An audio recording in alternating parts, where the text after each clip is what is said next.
5. Oh, no shit. I didn't count it down. We're live.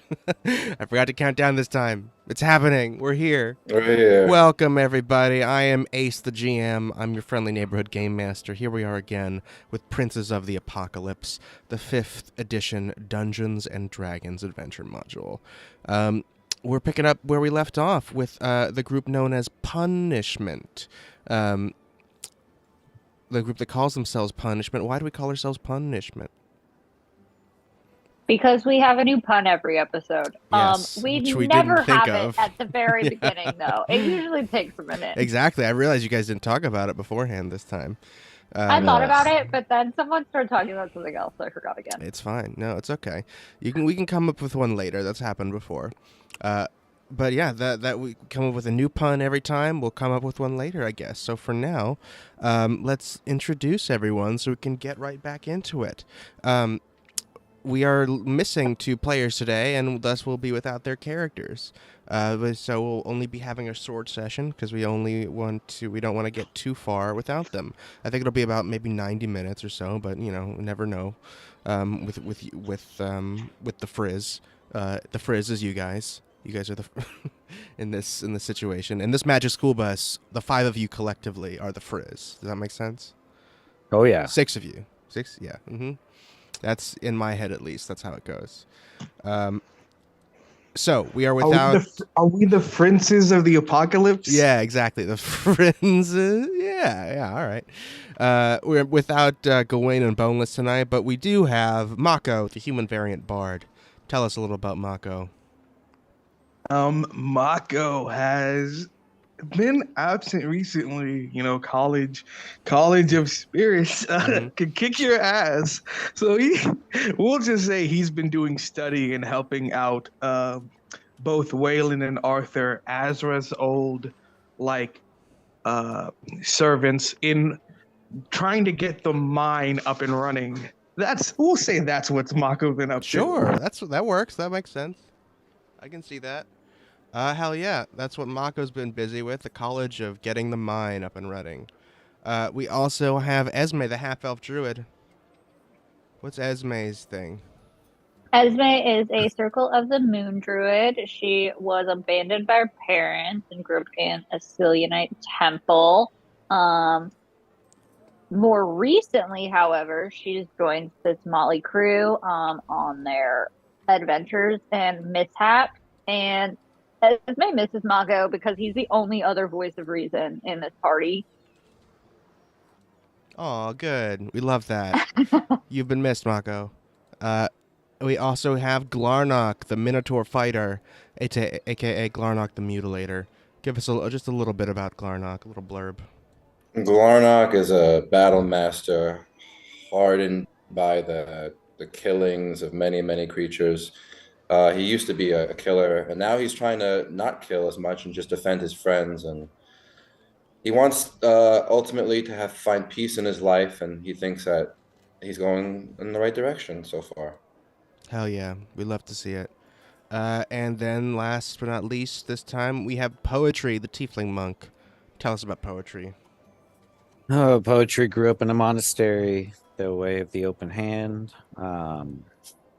Trained his whole life fighting, and is definitely realizing that training could not have possibly prepared him for what he is now dealing with, which is simultaneously insane battle and weird heartstring feelings for people that, in the monastery there's no connection. Everybody's just flatlined on everything, and now he's making friends. So he's having feels and having dreams about what might happen after we're done fighting everybody all the time. Mm-hmm.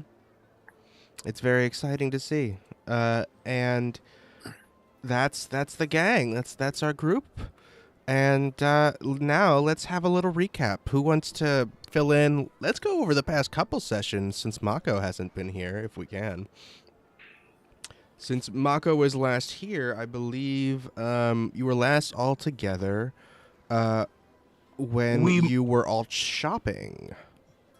Yeah, somebody made plans to go fight a basilisk And like it's like I remember Mako was talking to, I forget his name, but he's like the pawn shop dude.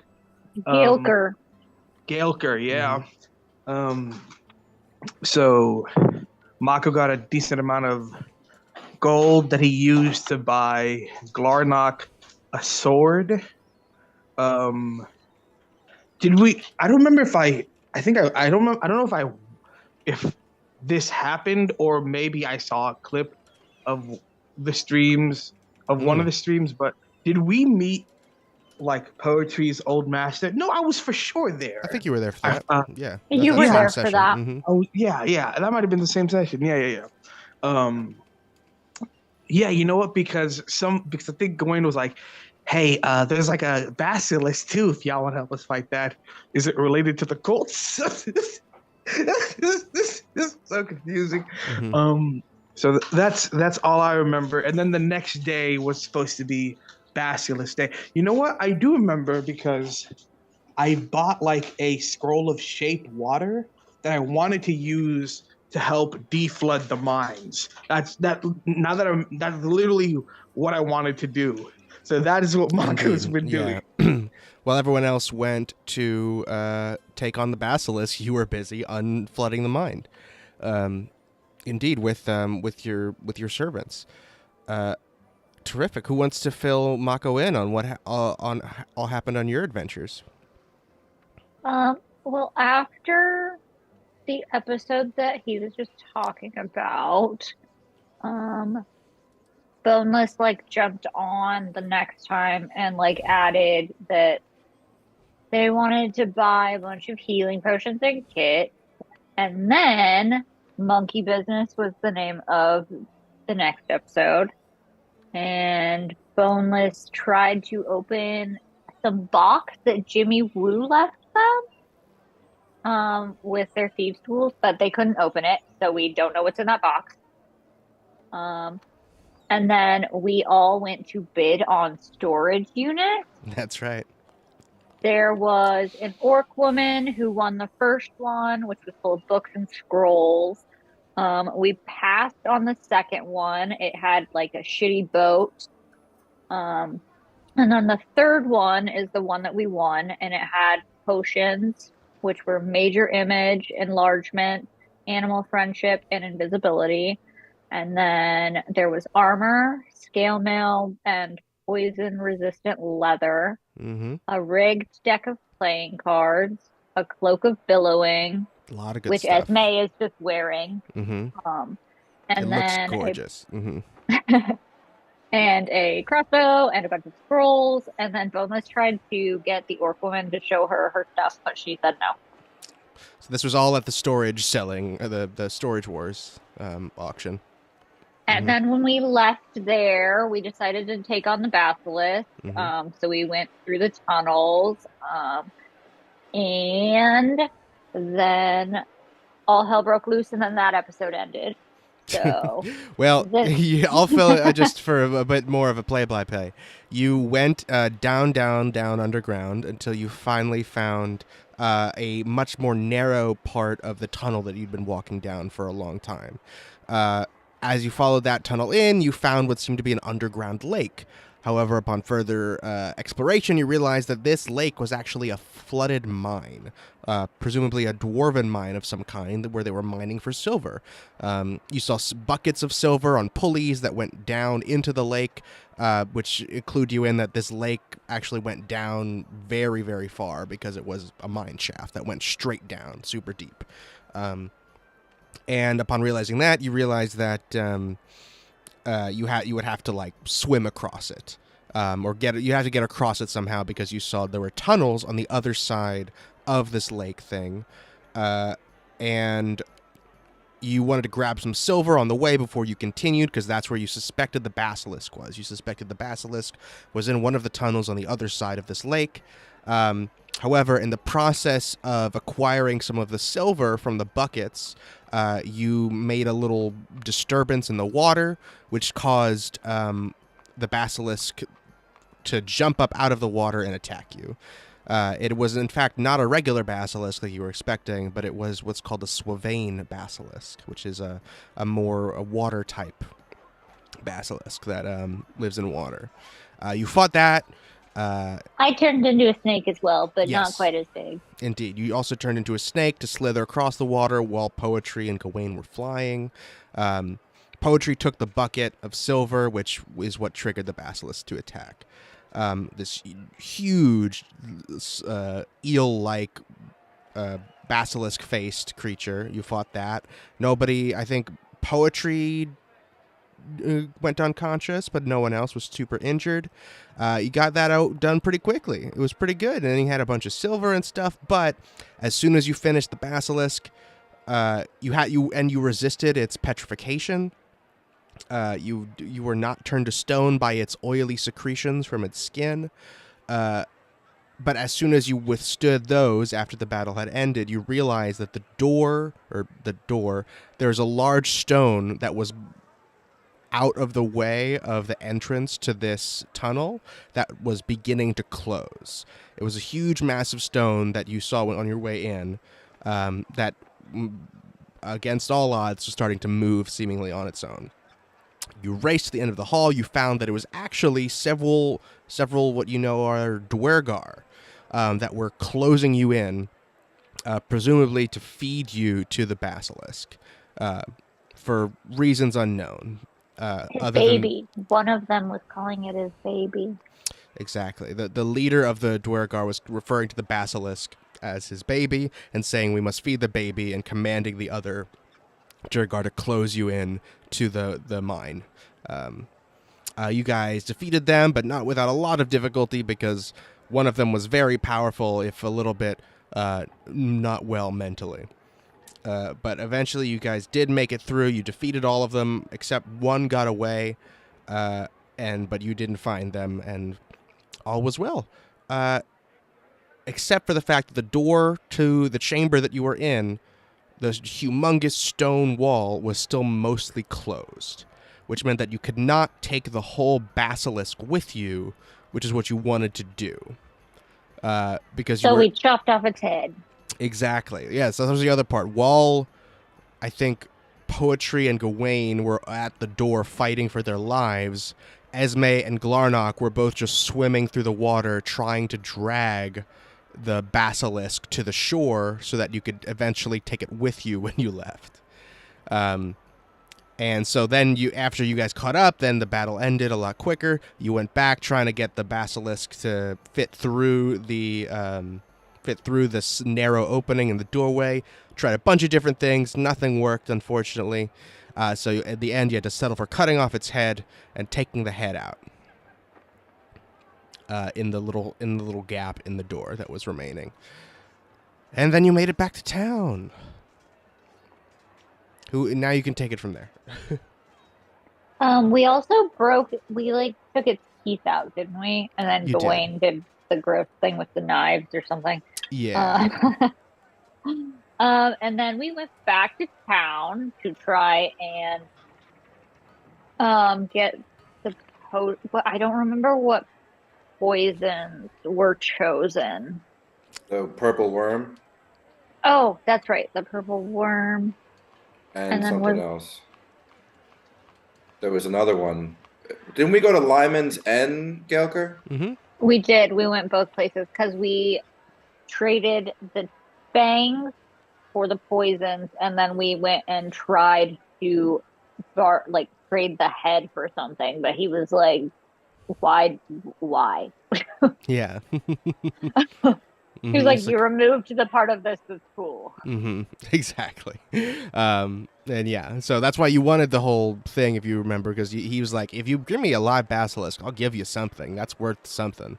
And you thought you could arrange that to trade for the Qual's Feather token, which unfortunately he did not have when you returned. And he wouldn't have traded you for that toothless basilisk head anyway. Indeed, you haggled with Lyman at Lyman's Liquors a bit. He told you about a couple different poisons. Eventually, you chose the most potent poison he had, and that is extremely rare. And you chose to give him, I believe, 300 extra gold and the teeth in exchange for that one, rather than another very potent poison, but not nearly as potent as this one. This is purple worm poison. Yeah, And everyone gave it to me because you're the they most cannot responsible. be trusted. Exactly. No one else can be trusted. That's true. Yeah.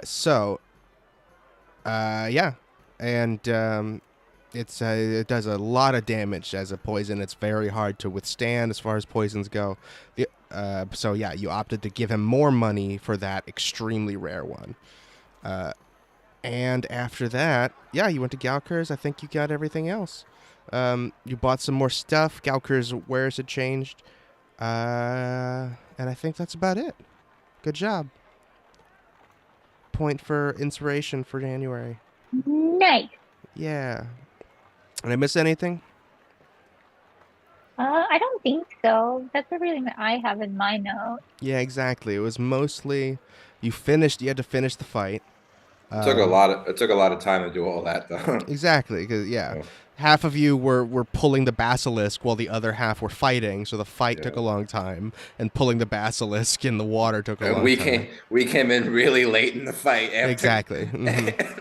after poor. Poetry had dropped unconscious like 3 times by the time you showed up. Yeah, Yeah, Poetry almost died. He my head was brain caved in. damage. Mm-hmm. We don't have the best luck with caves. Yeah, someone I think Gawain pointed that out. I tried to tell them not to go to the cave, but when there's ultimately, one against everybody else, it doesn't work out. We almost did it. We almost took a Here's whole the thing. back. I've said it before. I'm going to tell you every time. Never split the party. You never half-ass 2 things. You whole-ass 1 thing. Right. Because Glarnock and Esme were too busy just pulling a blizzard through the water for like 3 turns in a row. Meanwhile, I could have chopped the head off and just swam back. You could have just left it. You could have just left it and gone to help. Right. Yeah. Anyway, you know what's funny? With y'all regaling this tale of what happened to the basilisk, Mako has Shatter, and I think Shatter is really good against Stone. It is really good against Stone. That would have, Gawain tried in vain to use Thunder Wave, which does not have quite the same effect that Shatter does on Stone. I said that. I was like, if Mako was here, this whole side quest we just did would have been so different. Yeah, it would have been a lot easier.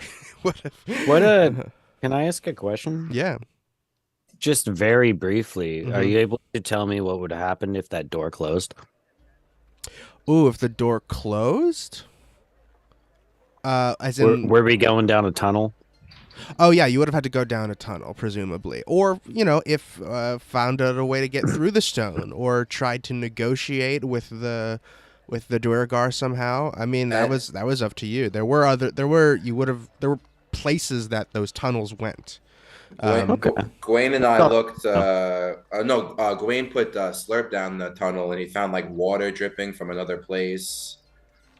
There was like a crack that might possibly have gone to the surface, or like another area. We don't even know. Yeah, you don't know how pleasant those places would have been, or how treacherous the journey would have been, but they did go somewhere.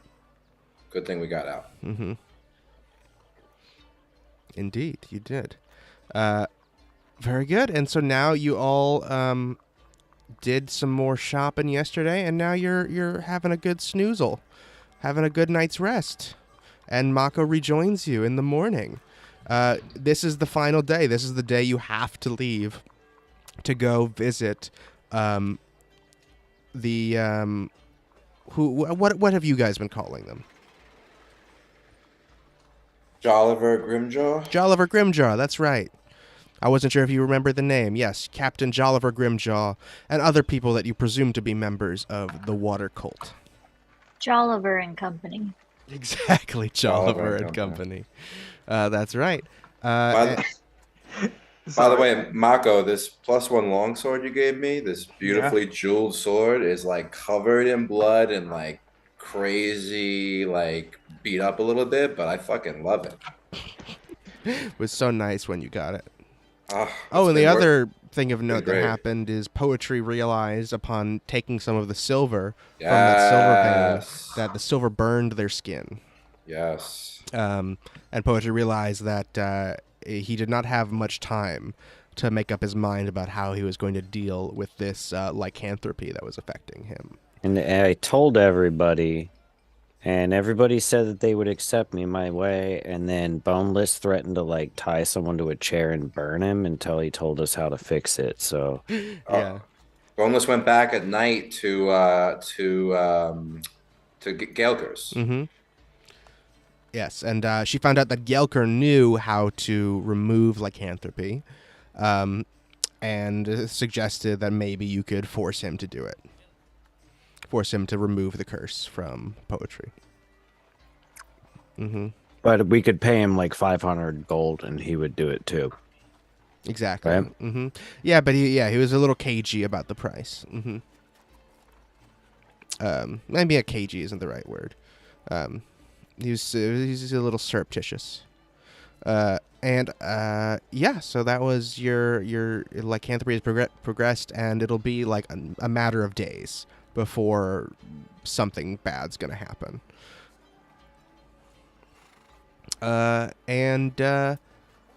It's gonna take you several days. I think it's gonna take you about a week to get to the Rivergard Keep, the place that you've been given directions to. Let's look at the map. Are we heading there, or are we heading to find this body, or are they the same place? Same They're place. the same place.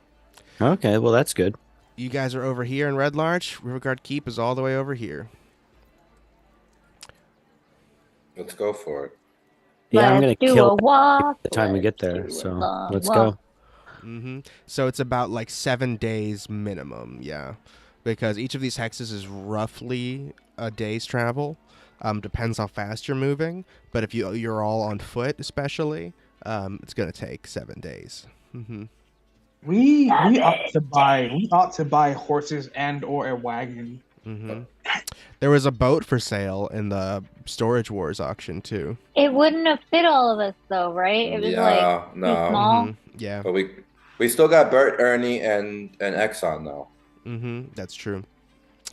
And yeah, so you guys wanna? Is there anything you guys want to do while you're in town? This is your last morning, last chance to buy anything, talk to anyone you want to, do anything else before you are out for, at least 2 weeks, if not longer. Cool. Oh, I do remember what I wanted to do besides help out the mine. Mako wanted to make a report to the Lord's Alliance Aha. about Savra and like what's been going on with her, that we've made contact, but the situation is difficult, per se, because I think because Mako wasn't there for like the trying to convince Savra to come with us sort of things. Mako is a bit iffy on the details, but Mako is going to continue the word that's coming to mind is rehabilitation, but that's not the right word. I feel like the retrieval and the retrieval efforts. Safe, sure, yeah. That makes sense. Gotcha. So you're just writing to let them know. I think you'll probably write to I believe Lord Nestra is her name. She is the Water Baron of Yartar. The Water Baron of Yartar. Yep, yes, I remember. and so she would be like your closest contact, who would have the other contacts within the Lord's Alliance to get something moving there. And she sends you a letter back. It only takes, presuming you sent this when you first got back to town. You've been in town for like 3 or 4 days now.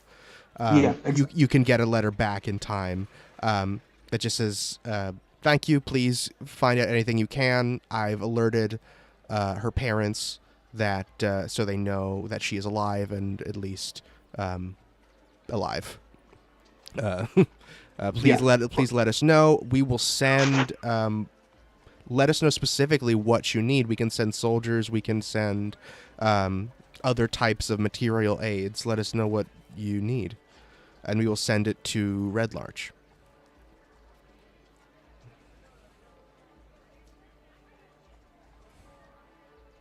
Because from what you can tell, other than what Jimmy Woo told them and what you gathered from your letter that Jimmy Woo told them, this is the first that they're really hearing about these other cults. So the fact that you have firsthand experience with this stuff, and that it's like they already know the damage, they already know the threat, but they didn't really know the extent of the source, other than the little bit that Jimmy had told them, that there is a fire cult and they have these orbs and stuff. You mentioning other cults and saying you're dealing with them firsthand makes her be like, okay, well, let us know what you need. You're the boots on the ground for this. We'll help out. 66. My dog's eating something that she shouldn't be. I'll be back. Okay. Great. Anything else anyone else wants to do? I'm ready, baby. Let's go. Yeah, I'm ready. Let's do it. Terrific. Feet. Incredible. All right. There is, you guys are, let me just check around here. No one has any other outstanding things. Anyone else in town that wants to talk to you, I don't think. No, I don't believe so. Boneless does get a letter, but we'll have to resolve that another time. And you guys head out. You guys are heading due east, because that is the fastest way to get to Rivergard Keep. You are going sort of along the Cairn Road at first, in order to circumvent the Somber Hills here, which are more of a desert, sort of arid area with a higher elevation. So you're staying in the more lush forests that are surrounding it, because they're easier to take care of yourselves in. It's a long journey. Let's have everyone roll some. Actually, no. I need one person to roll 2 d4s.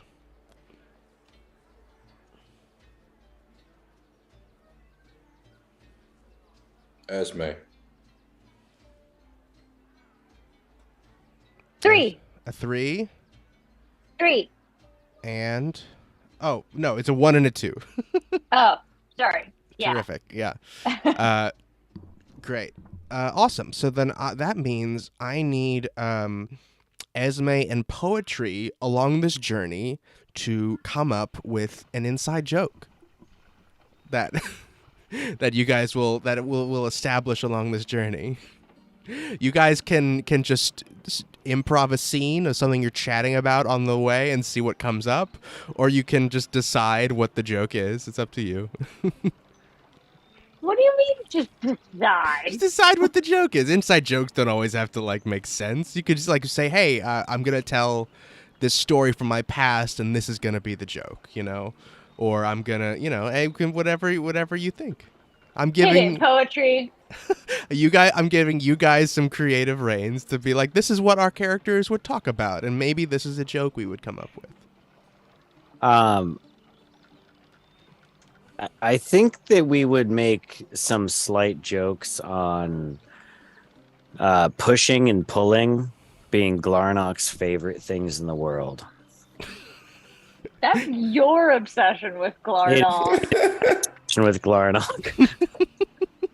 I think you're just obsessed with Glarnock. It's true.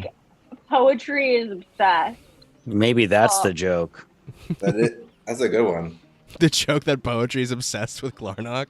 Specifically with him pushing things, or just in general? Poetry just gets really excited when Glever Glarnock pushes something. I think it's that Poetry has postured himself outwardly to act as if he's judging Glarnock, but he's kind of obsessed. Gotcha. I think when we were in Scarlet Moon Hall, I turned to you and I said, once Mako left, that we have to kill the guy. I think that was a really huge bonding moment where, Y'all are like, in love. yeah, I think, Okay. I think, I just Glarnock personally, I think that was like But I think first moment. as far as the inside joke goes, maybe Esme's ribbon I'm just poetry picking on about you, that. man. Yeah. Yeah. Okay. So tell me, how does this come up in the future? It's like whenever Glarnock Whenever pushes Glarnock something. pushes anyone. I have to roll for horny. or or are you just gonna like randomly whenever Glarnock does something and be like, you see that poetry? You see that? And Glarnock's doing stuff. You like that? Like, is I that have what to take what is the psychic damage. joke? Yeah. we're not. No, Does we're that not gonna toot your do. horn? We're not gonna do roles. I just want it to be like something that you can reference in the future. I do use my hammering horns a lot. I'm just Yes, saying. he does try That's to what I'm push things a saying. lot. All right, cool. Whenever you're pushing things, yeah, that'll be the joke Yeah, between Esme More and poetry. cushion for the push. And Oh, don't say that. That's not good. Also, it's usually Esme will do horns. lots of winks when Glarnock does things. Exactly. Perfect. I love that. That's delightful. Incredible. All right, you guys, you're making your way along. Poetry and Esme are chatting about Glarnock pushing things. Presumably that comes about when there's something in the road, and Glarnock is, of course, the first person to run up and be like, "I got it," and just push it out of the way. And you guys are occasionally waylaid by a what's it called, a highway person. But as soon as they see how strong you guys are, you scare them all away or kill them. You run into some travelers along the way, of course, every now and then, just sharing friendly greetings as you pass. The next big thing that happens, well, first of all, I need to know, poetry. With each day that passes, you're noticing things changing about yourself. Mostly mentally at first, but a little physically too. Like, you're noticing physical symptoms, like this hunger that you feel isn't just like a mental hunger anymore. Like, it's becoming a little physical too. Like, no matter how much you eat, you're still like hungry. Like, physically in your stomach, there's something else that you need. And it's not necessarily like, you don't necessarily want to eat flesh or anything, but you do want to do violence. Does that make sense? oh yeah, So I think it sort of creeps in very slowly, where you see occasional woodland critters about on the road, and ordinarily with a squirrel, you think whatever you think about a squirrel, like, oh, there goes a squirrel, or oh, that's a cute squirrel. But instead, now you're starting to think things like, that squirrel would look better if it was like dead In and me. bloody. Not oh, I necessarily. don't yeah. want to eat. I Not just necessarily. Want to You just really want to kill and murder. You really want to get some blood out.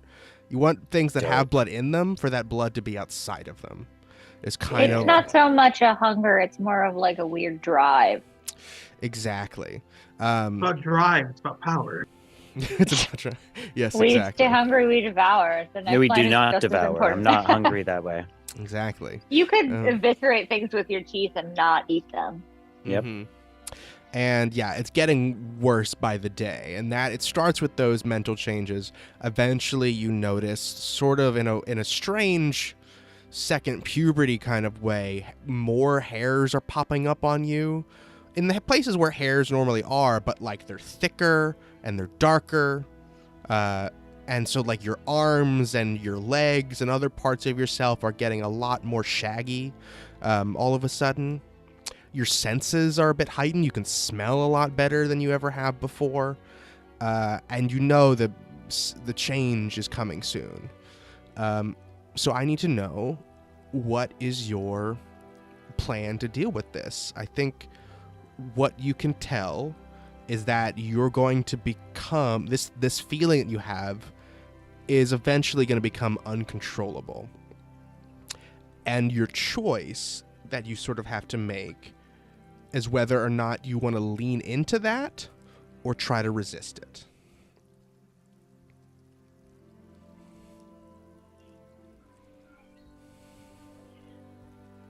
Huh.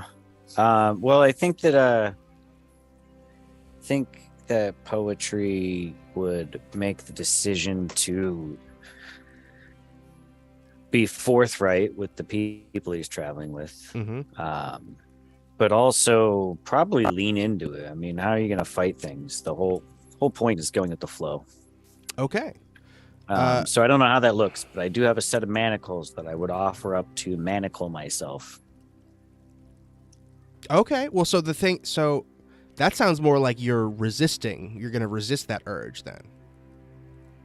Oh yeah, no, I see what you mean. Or is it just like a just in case thing?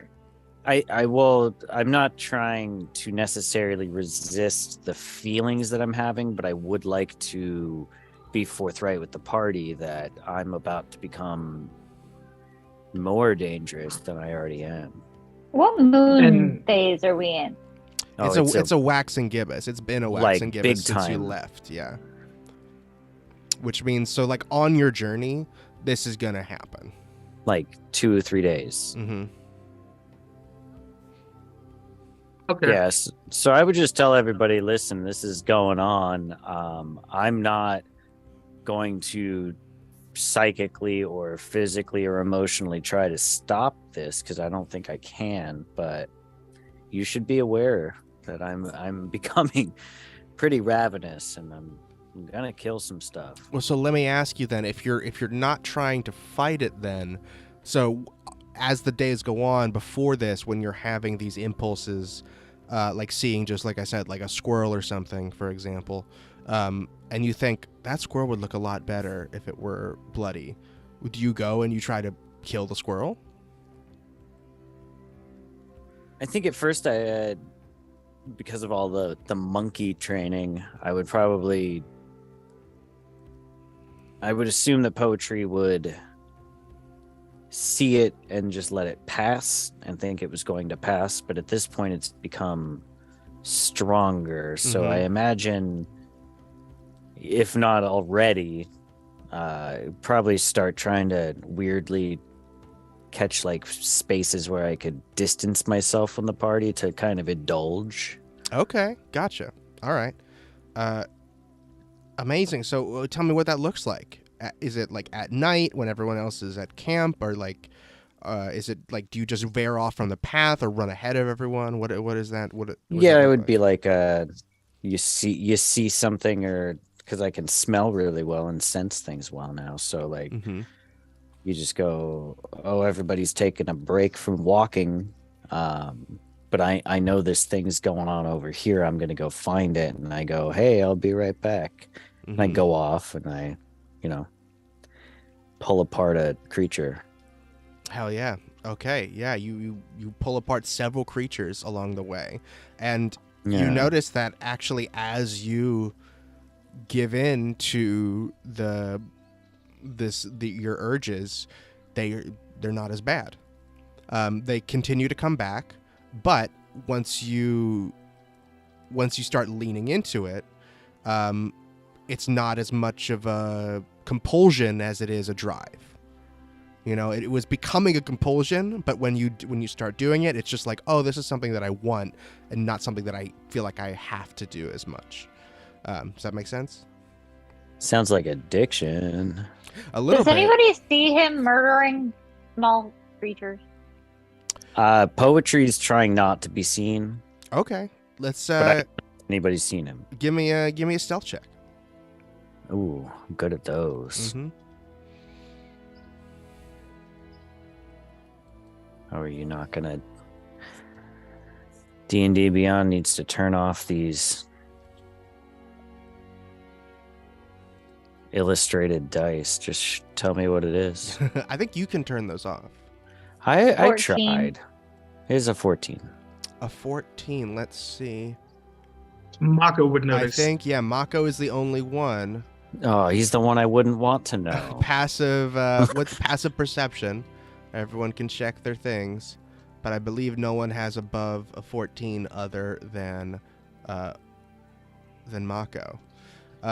So Mako, I think you see Poetry darting off into the woods on his own sometimes. So when did you say you would do it? Like at night or during, or just when you're Like when everybody's taking a break, I'd be like, hey, I gotta go to the bathroom. right? Or Okay. Mm-hmm. night or early in the morning before everybody's really woken up, I'll be like, I had to go get some water down by the stream. Mm-hmm. So yeah, I think you noticed, Mako, maybe that Poetry says this almost every time you take a break now, and one time you actually hear him, instead of just going a couple feet off, you're the only one that notices because everyone else is talking. You hear him actually walk a lot further, and you don't really question it at first. Well, actually, I'll tell you. That's all you hear. You hear him. He says he's gonna go take a piss. You hear him walk the normal distance that you would go to take a piss, and then he just keeps going, and you hear him continue to keep walking really far and maybe pick up the pace. What would you do? Okay. Okay. Mako doesn't like to be a confrontational person. For the most part, he is going to note this behavior, to knowing that Poetry is a very, like, for the most part, like, same kind of level of mostly a quiet person type thing, will address Poetry in a manner in which the two are alone, and in which the two can just, like, at an ease,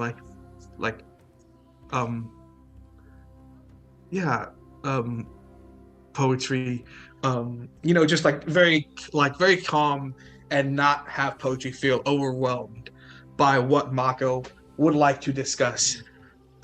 Mm-hmm.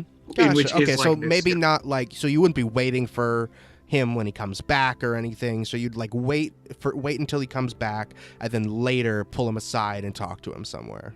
Yeah, if it's like, oh, we're gonna do a quick night's watch, and Poetry's gonna take a watch, Mako would ask to take that watch with Poetry. Yeah, there you go. That makes sense. All right, cool. What would you say to Poetry at this watch? It's nighttime. Everyone else is presumably asleep.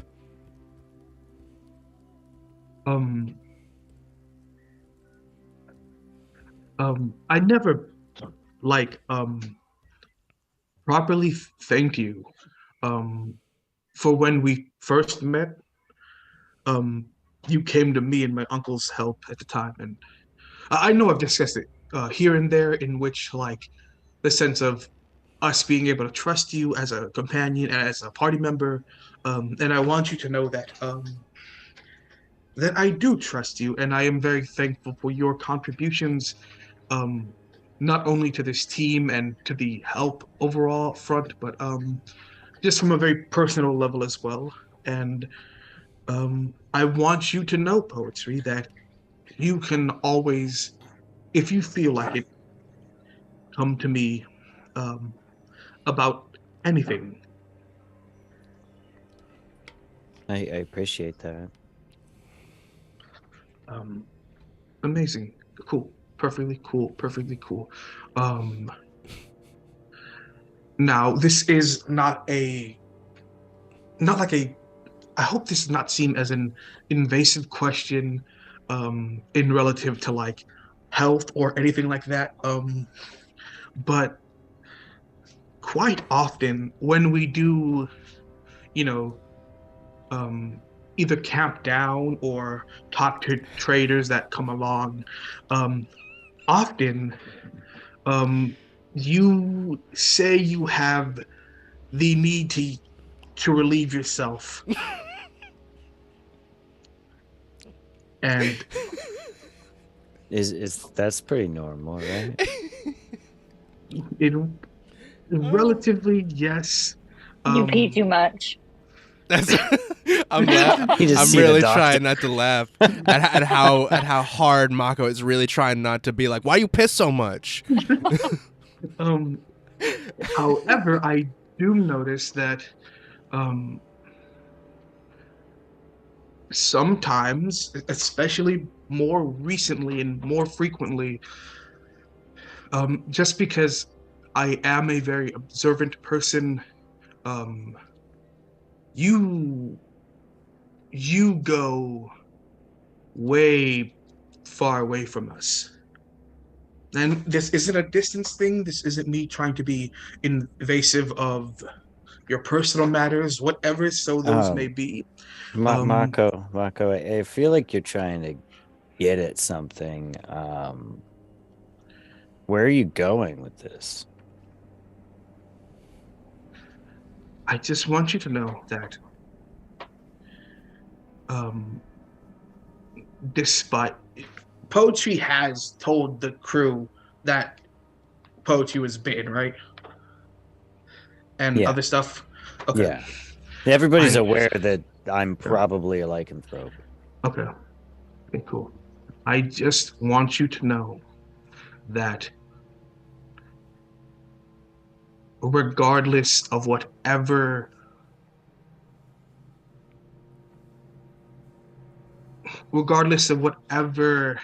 relief you need to find with whatever you are personally experiencing, that as not only your party member, but as somebody who trusts you as a friend, I am here for you.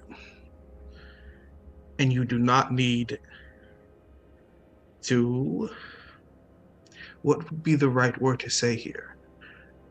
Mako would say that out loud. You do not need to feel ashamed about anything that is occurring.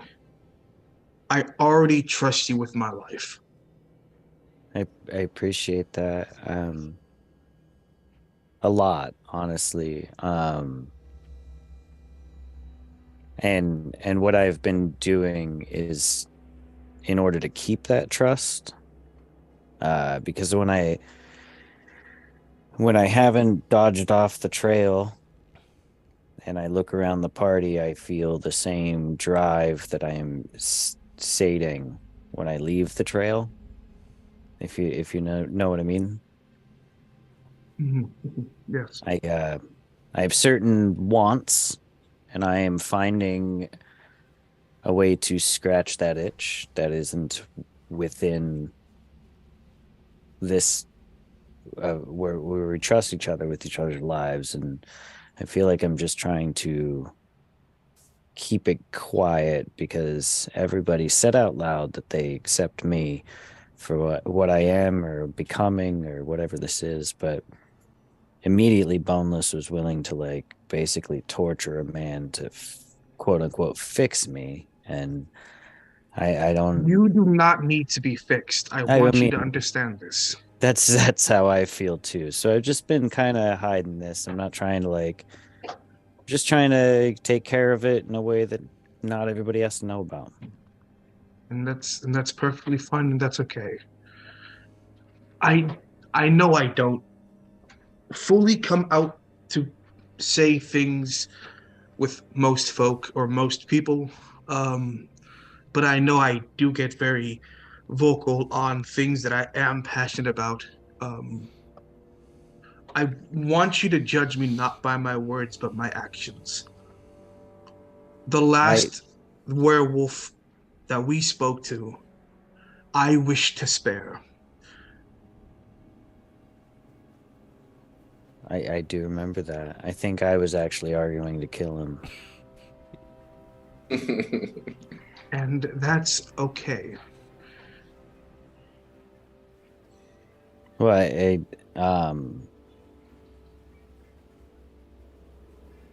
I respect any direction you want to go with this. If you want to keep it a secret between us, that's fine. I don't know This how. is your life. This is your experience. I will not say a word if you do not wish me to. I can't I make am that just in your decision corner. for you. I've made the decision. Oh, okay. I'm here for you.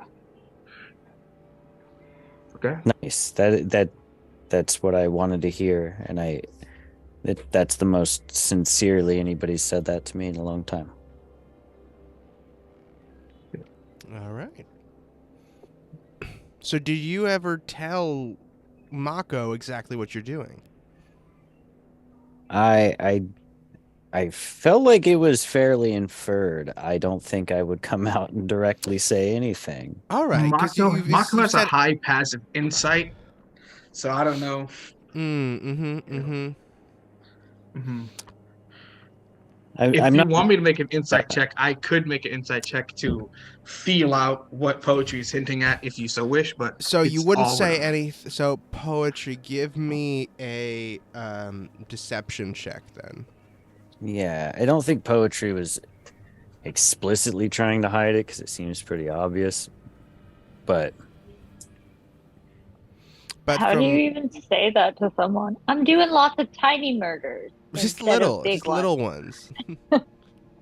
These rats don't matter. 30 birds is better than killing Glarnock, right? You know, kill 30 birds. 30 Exactly. I birds. just want to say, no, I'm not gonna say anything. It's like a wild boar, a couple guinea pigs.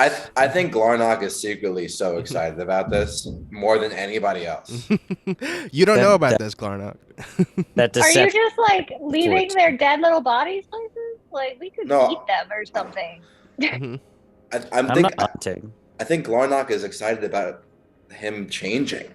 Mm-hmm. It's like somebody else other than me that's a hairy beast creature. Mm-hmm.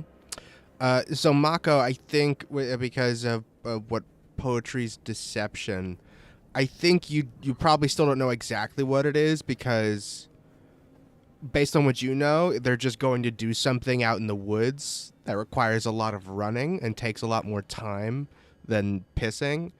And what poetry said was really just about urges and stuff and referenced the lycanthropy. So I think, yeah, it's some type of thing like that. I don't know exactly what you would assume they're doing necessarily. Sure. I don't think you put together that, they're killing lots of little critters. It could be something else, Yeah. Out here kissing wolves. Exactly. Just big old smooches to coyotes. He takes X on it. Exactly. That's Just to practice. It's just for practice. Okay, awesome. As the days go on and your travels continue, poetry, it gets to the point where it's gonna be happening soon. Maybe tonight, maybe tomorrow night. And that I know that is going to happen is like no longer am I able to dip off and do things. I'm just going. You're not. It's become less like, oh, I like killing these creatures, and more like looking at your party members and being like, man, it would be really awesome if they were bloody too. I mean, like, this squirrel being bloody is cool, but like, if like, oh my god, if Mako was bloody, that'd be so cool. It'd be so fun. Just to rip his insides out. That would be just take his skin off. Oh my god! Could you imagine? Yikes. Yeah.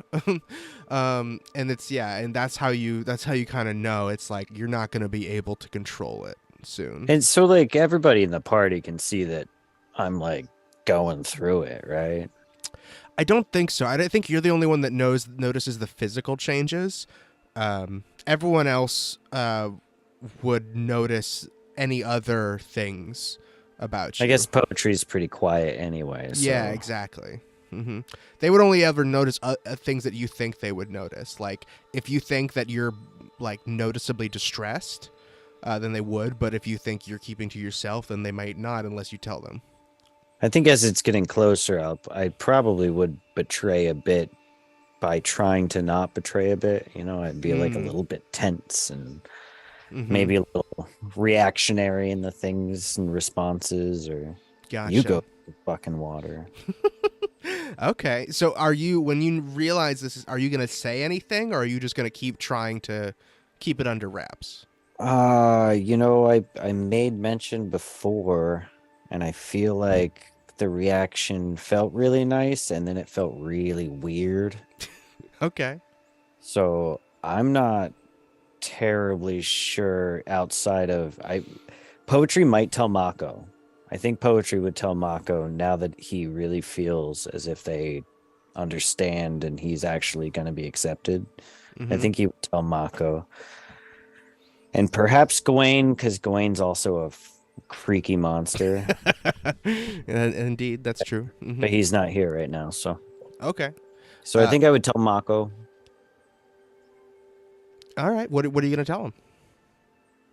Say I'd you probably pull him back, like pull you him guys off are the walking a side the little same behind way. everyone else. Yeah. So Mako, you said that you trusted me with your life, and that you'd accept me for who and what and who I am, not even what I'm becoming. But I have to say that I don't know. I'm starting to feel like you shouldn't trust me at the moment with at least your life.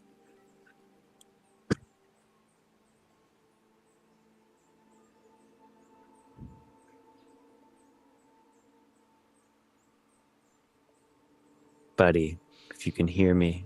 I can hear you. Yeah, I'm just thinking of how Mako would respond. Okay, cool. I like to think that yeah. Mako also does this. Yeah, No, Yeah. for sure. I couldn't see your face. I'm sorry. Yeah, no, it's good. It's good.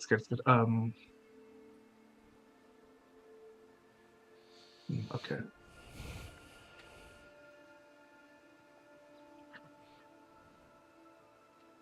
Ma'am, is this you hinting that the change is happening sometime soon? If Yeah, not, I okay. didn't say it explicitly, but like I'm definitely like, listen, I know that you said you trust me, but I need you to trust me now when I'm telling you that you should not be trusting me with your life. Okay.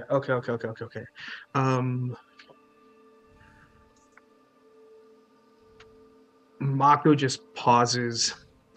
Can I make a perception check of just the environmental surroundings? Like, are there cliffs? Are there hills? Are there caves? Is there anywhere that poetry can leave to for tonight that Mako is quickly just surveying the land for Sure. poetry to have a safe transformation? Yeah, give me a perception check.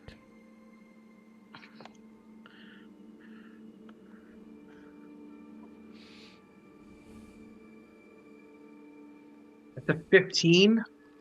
A 15. You look around. There is, unfortunately, you're in a pretty heavily wooded area. You're off the beaten path. There are some crags of like an outcropping of rocks you see, like kind of far in the distance. You're not sure if it doesn't really look like there would be a cave there necessarily. But there's maybe some big rocks. The rest, everything around you is just trees and bushes and small little hills and things like that. Nothing substantial. For sure. Let me check my character sheet for something.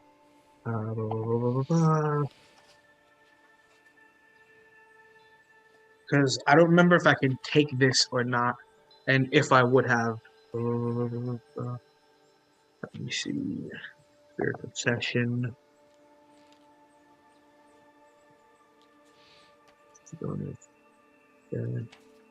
Um.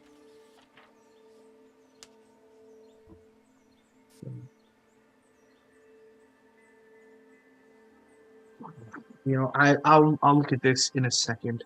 Excuse me, divination or necromancy. I don't think the spell I'm looking for is in either of those. But I can check. But Mako is just going to say, okay, um,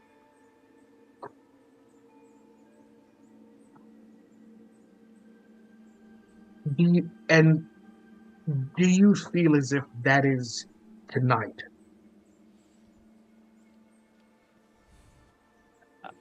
It's soon. Okay.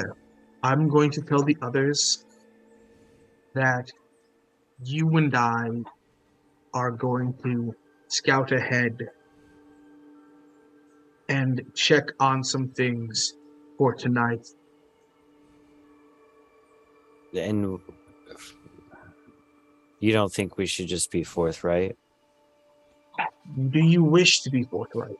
I mean, I feel like if the way that I'm feeling is that I don't want to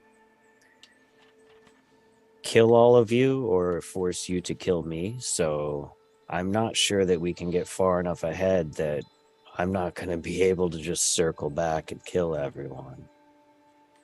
That is very true. That makes sense. I understand that. Let me see. I mean, it's almost, it feels like this is a strong enough compulsion that I'm having that, somebody casting mold earth and leaving just my head out of the ground might be the way to go. That's so funny. I thought that like 15 minutes ago. Get out of my head. How funny. How funny. So then let me just take a look at necromancy spells because I can because of a specific bard thing that I have, the College of Spirits. It lets me get an extra spell that is temporary per day or like per long rest and use. Come on, let me load these spells so I can see them. Don't let me not see them. That's awesome, by the way. Yeah. It's how I used clairvoyance the other when we wanted to scout. Oh my god! I used clairvoyance to scout the place we're going to. That's okay. Now that I remember that, cool. That's another thing. I don't think the spell I'm looking for is.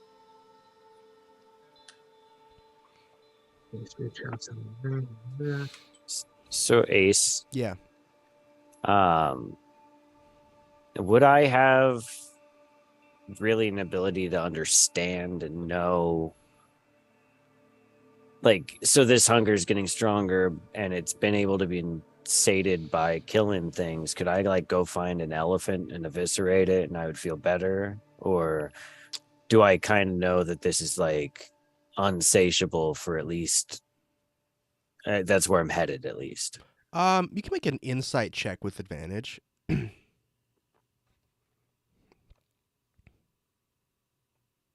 Give that a shot. Clickety clackety goes the dice. First one was a 14. Second one is a 9, so 14. 14 is an insight check on yourself.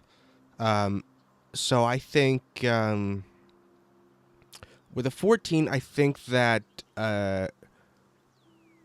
you can tell that it's not so much about like the size of the creature, because I think in your regular excursions you found like a deer, things that were larger than like just little critters and stuff. And it's not really about that. It's like you want to kill people. And just kind of the anything, more the merrier. Yeah, and kind of anything around you. It's not just about killing things. It's just about killing anything that's near you. Okay. I think that's what you realize. Gotcha. And there's no way for me to know if this is like temporary. Like, there wouldn't be any way to know. No, I don't think so. I wouldn't think so either. Okay, yeah, I think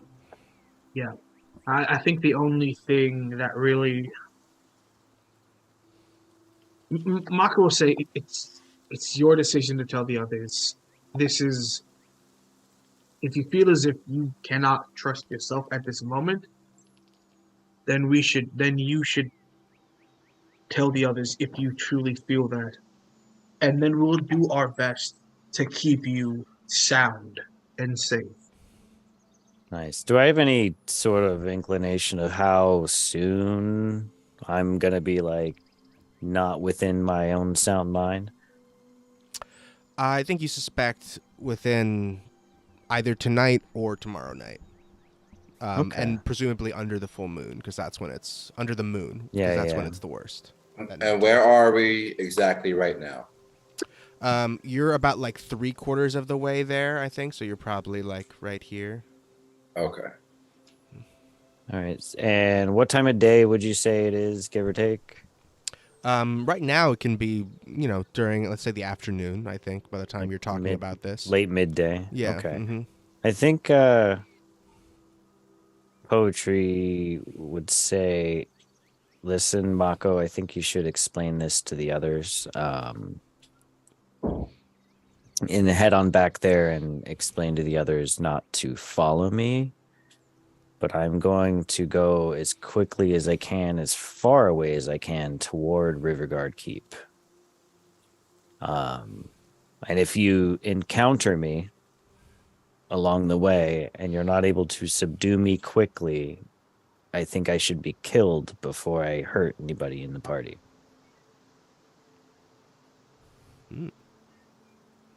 Sorry, are you saying this just to Mako?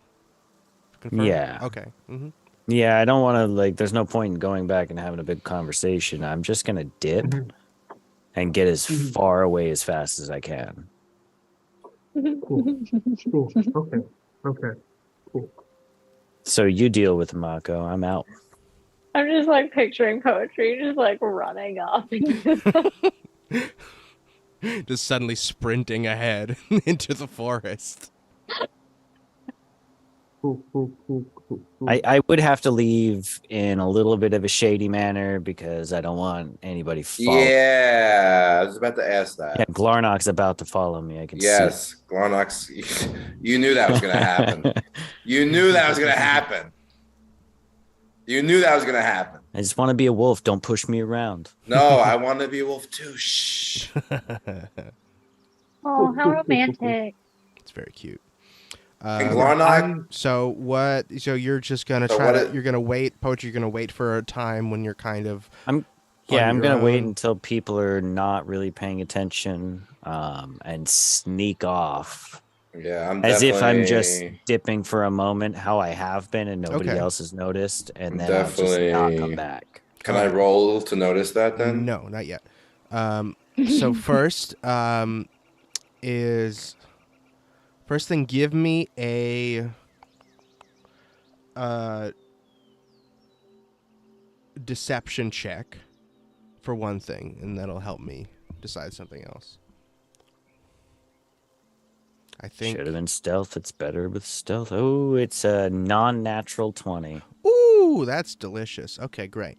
That determines, I think, how good you've been about keeping your tenseness under wraps and kind of just playing it off. So I think everyone, just like when you're like, you know what, no, you fucking go ahead and look for traps.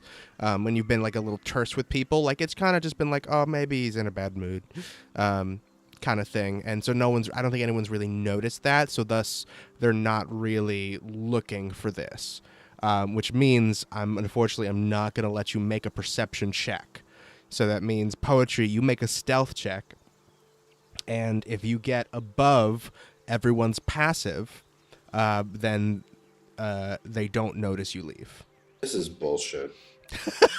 That's how passive perception works. A stealth. Yeah. Here we go. Sneaky beaky. It's a 24. Oh, that's Jesus. really good. Wow. Yeah. Nice. He was too subtle. You didn't notice that he was worse than before, so you wouldn't have any reason to think he was gonna fuck off. I don't even care. I'm still coming after you. You don't know that he's gone. Whenever I figure it out, I'm coming for you. Even if I'm a day behind, I'm coming after you. Alrighty. I'm To coming back for you, you, baby. baby. Yeah, that's right. I'm coming back for you. Back for you. Okay, this is interesting. Terrific. So you poetry on your little side quest. How is it? You're gonna slip off to the side. Because you're heading in the same direction as everyone else is. Yeah, so if I'm gonna try to sneak off, what I probably would do is hang back a little bit Mm-hmm. and do that same thing of I'll be right back, Mm-hmm. and then maybe even try to get seen walking in the way that I don't mean to be going, and then circle around and shoot off to the front. Try to get seen walking in the. What do you mean? So if the whole party is on the road going, I guess we're headed east. Yes, correct. I would be behind on the road, so Uh-huh. farther west to them, and I would try to make sure that everybody would see me in like a nonchalant way walking away from Rivergard Keep when I dodged off into the woods. But then I would, as quickly as I could, as stealthily as possible, go around the way and go the opposite way towards the east. So perhaps Okay, so it's just sort of taking a big loop around them. yeah, without leaving as much trail as I So could. yeah, if they're going on a straight line from here to here, you're kind of gonna cut off and go around. You're gonna go out and then straight on. Yeah. Is that right? And so you're mhm. at the fastest, like once I knew I was out of earshot and sight, I would go as Got fast, it. hard, as long as I can. So like, just at an angle point- essentially, rather than in a straight line like everyone else is going. Yeah, like as hard as possible. Try to get. Okay. Well, you did super good on your stealth, so I think that unfortunately is going to work out for you. You're gonna, you get. Let me see here. What you have? Some things you can use to get really far away really quickly. Are you going to use your step of the wind? I think step of the wind is in order. Yeah. Okay, terrific. So that's a key point. So that means, what is your base speed? 45 feet. So that means you can move 90 as an action, and then 135 feet per round if you're using Step of the Wind. How many key points do you have? I have 7. Okay.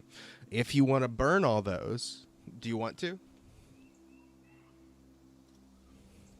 It would be 7 times what? Times 135. Yeah.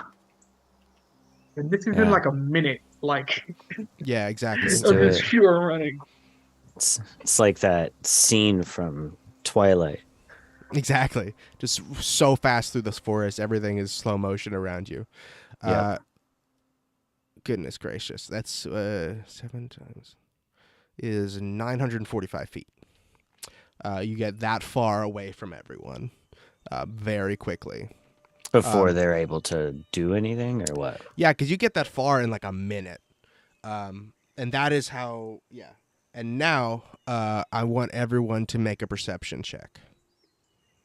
And that is how I made the track team. Exactly. The monastery's track team.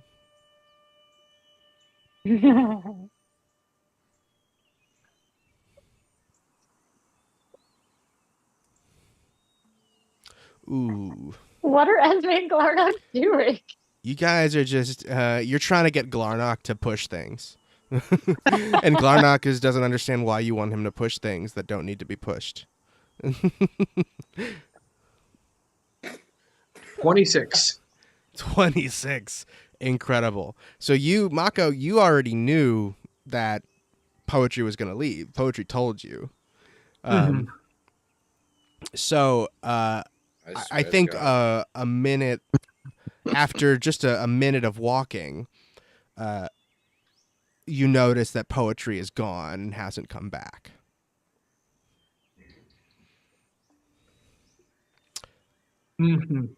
Okay. So what we're gonna say from here is Poetry. After your little burst of speed, that's as far away as you're gonna be because you already moved so fast so quickly. If you try to move fast again, you're gonna get a point of exhaustion, unless that's something that you want to do. But for now, because you feel that you've gotten far enough away from everyone, that's how far away you're gonna be until they notice you, that you're gone. But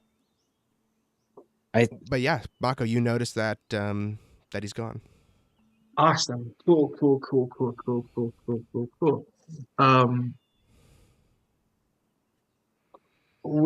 So this is like immediately after the minute of supreme speed, or like a bit later. Is it like, we'll say like 5 minutes later, long enough that you realize that Poetry wasn't just going to the bathroom just then, that was them making their leave that they mentioned That earlier. that was another I'm gonna go piss lie.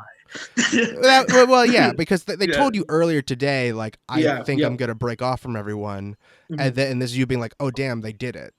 That was them doing it. Cool. Sick. Yeah, Mako is gonna be quiet for like another 2 minutes, and then we'll say, like while Esme is telling Glarnock to like push things, like I think Mako goes to where Esme and Glarnock are like, hey, can you push that boulder? Okay. All right, cool. You know, Poetry would really much enjoy this. Speaking of, So you're gonna make everyone notice. You're gonna draw everyone's attention to it. Yeah, I guess all of you notice that Poetry is not there. Where's Poetry would really like this. Where is he? Where's Poetry? That is very, very coincidental that you say this. But you say this You now. are being It's weird as coincidental hell. that I brought this up. What do you know, boy? Please do not call me boy. Anyways, yeah, so Poetry and I had a bit of a conversation, and Poetry said that he would like a tiny bit of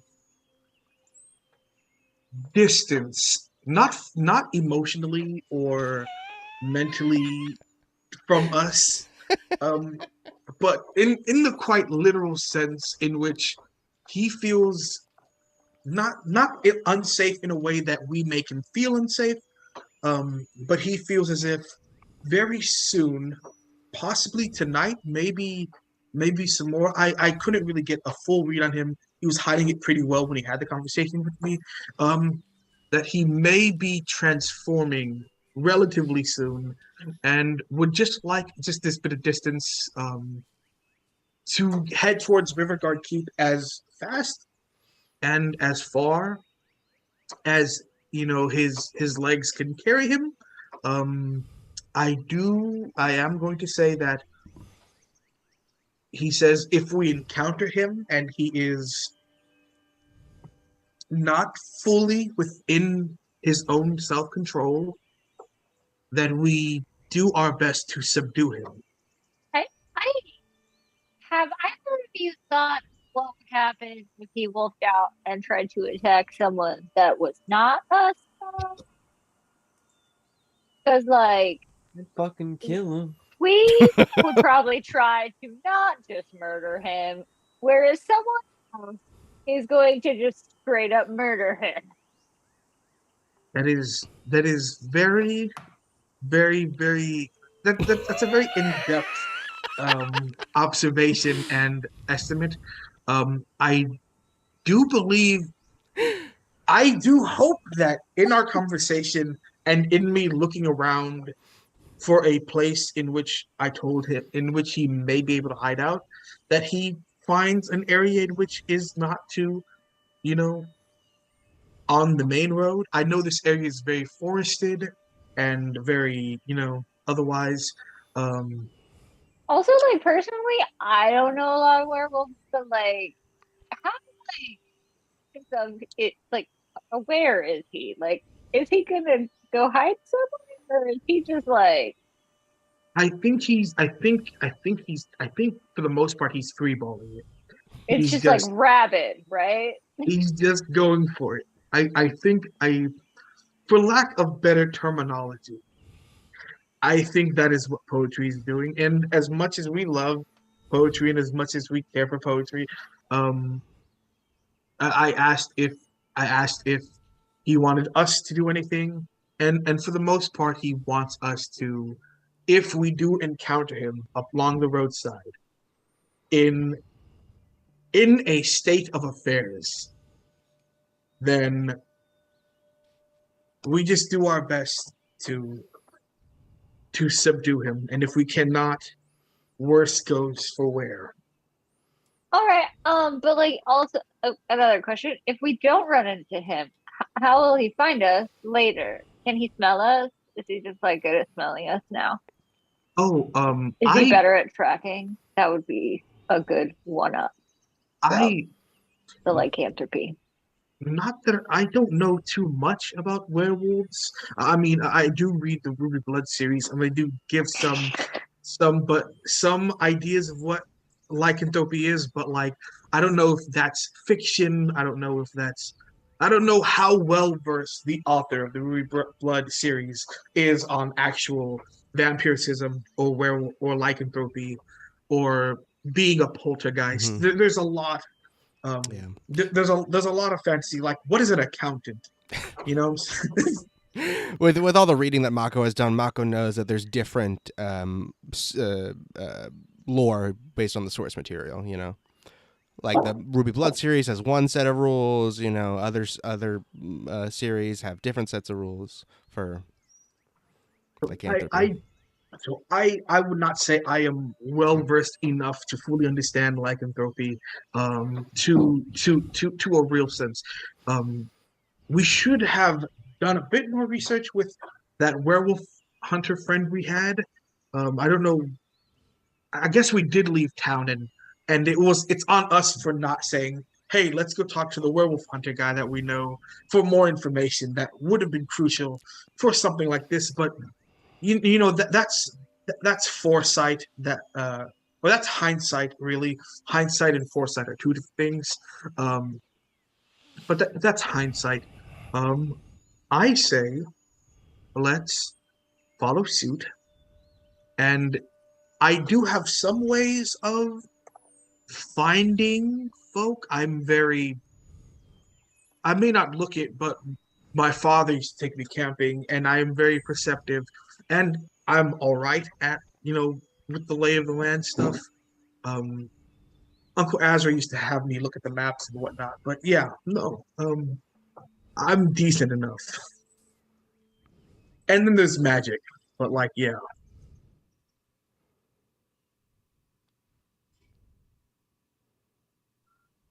All right. Um. So what time of day is it? It's like evening, Yeah, late afternoon. it's late afternoon now. It's probably getting to like 4 o'clock. So do we want to like keep heading towards Rivergard Keep, or do we want to like crash here for the night and hope that we don't get eaten by our friend in the middle of the night? That's a good question. I would say, let me see something. Can I do a survival or perception check to like look for tracks that that might have been left by poetry? For sure, yeah. Give me a survival check. +5. That's a 14. A 14. You're having a hard time finding where the tracks start. Because, he must have left several minutes ago, and you don't know which direction he went. So, like, you'd have to, like, trek back several minutes and then look around from there. So it's nothing comes right away, unfortunately.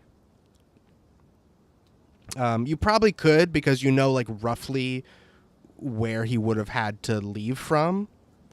But like, unless you spent more time on it, you're not gonna find it. Can Exxon smell him? Maybe. No, the one person who speaks to Exxon left. Is also, yes, that's right. Again, Esme really earning their place as the level-headed one of the group. I could, if we took time to meditate, the three of us, I could gain the ability to speak, technically, most languages and understand them.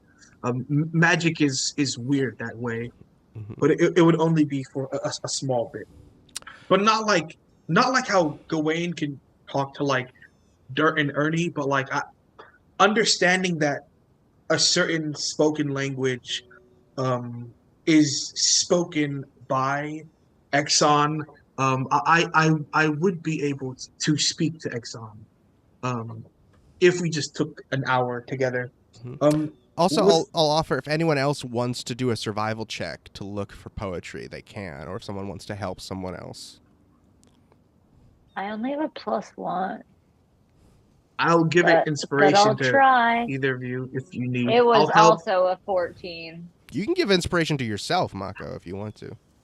Oh, okay. I mean, it's a little late. Ordinarily, I would say like you should say it right away if you're going to use it, but yeah. I'll give you the D8. Use the D8 on that, Esme. Oh, wait, you're talking about inspiration. bardic inspiration or regular, or my inspiration? Bardic. Oh, okay, never mind then. Glarnock got 20. You got a 20. 17 plus 3. Ooh, that's rad. Glarnock can find him because of love. Because of love. Incredible. Okay. Yeah, it's 17 plus 3. Very good.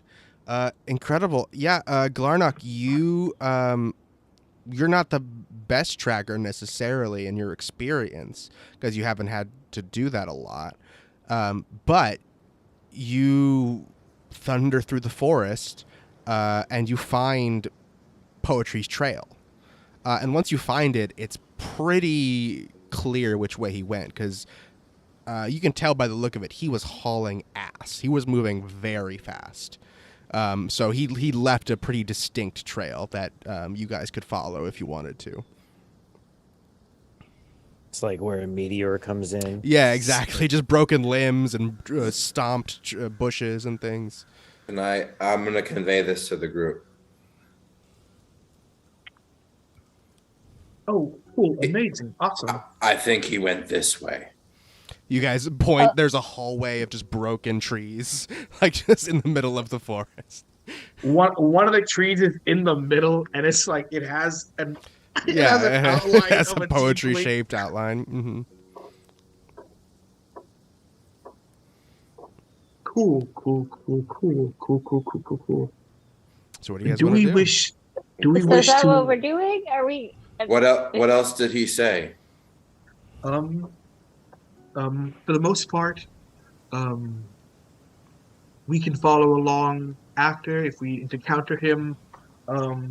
We can do our. If we cannot subdue him,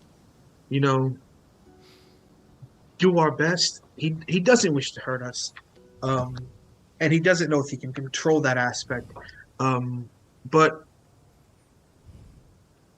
he will be heading in the direction of Rivergard Keep. So, for Then let's follow him. Okay. Fair enough. And Glarnock is just going to start sprinting I down am this. not going to run. I'm path. just going to casually stroll. Esme's not like excited to have to like battle a werewolf who is also her friend. Glarnock is very excited. Question if it's not Yeah. going to interrupt. No, what's up? Poetry has the ability to like somehow conjure like Ace Ventura 2, his master. What? His monk master. He can like call on him or something, right? What? Was that not a thing that we had? I don't think like made it magically he can call on him. I He think it just was like meant just come and talk to me or send me a letter. I think he kind Nah, I thought I could see like a floating visage or something. That would have been cool. Never mind. You, Never mind. don't you thought you could think move so. faster? Question answered. I appreciate it. Good. I mean, I really want that to happen for you, but I can't figure out a way that would make sense. Can I meet the Drain King, please? You can try. No, I don't want to. He's weird. Yeah. So you guys, we're gonna do right here, and then so what poetry's doing is kind of going off a little zigzag right here, and then going to meet you there. Just so we have a visualization of kind of what's happening. So you would have to go off the path. Yeah, that tunnel looks like it's way out of the way of where you're headed. Oh. So screw that. What? Thanks. Never mind. Keep going. Isn't it shorter the other way? To go straight, probably. Yeah, for sure. Oh, well then screw it. Because he clearly, you can tell from the tracks, he went at an angle to like. Oh, right. Avoid you guys, essentially. Yeah. I think Glarnock is feeling a lot of things right now. And he's not okay. But he's just gonna run after his friend. All right, you guys are gonna follow poetry? Yes. Esme, would you like to accompany us? I mean, I don't- yeah, I'm not gonna stay here by myself. I don't wish to leave you alone. I'm not hanging out by myself in the woods. Every time we split the party, something bad happens. It's a good point, poetry. Do you I mean, do you two genuinely. wait, can I say something? Can you two would it benefit never mind. Don't split the party. Never mind. I was gonna say like you two can go down the original path and then I can go after him, but You're no. just gonna get eaten.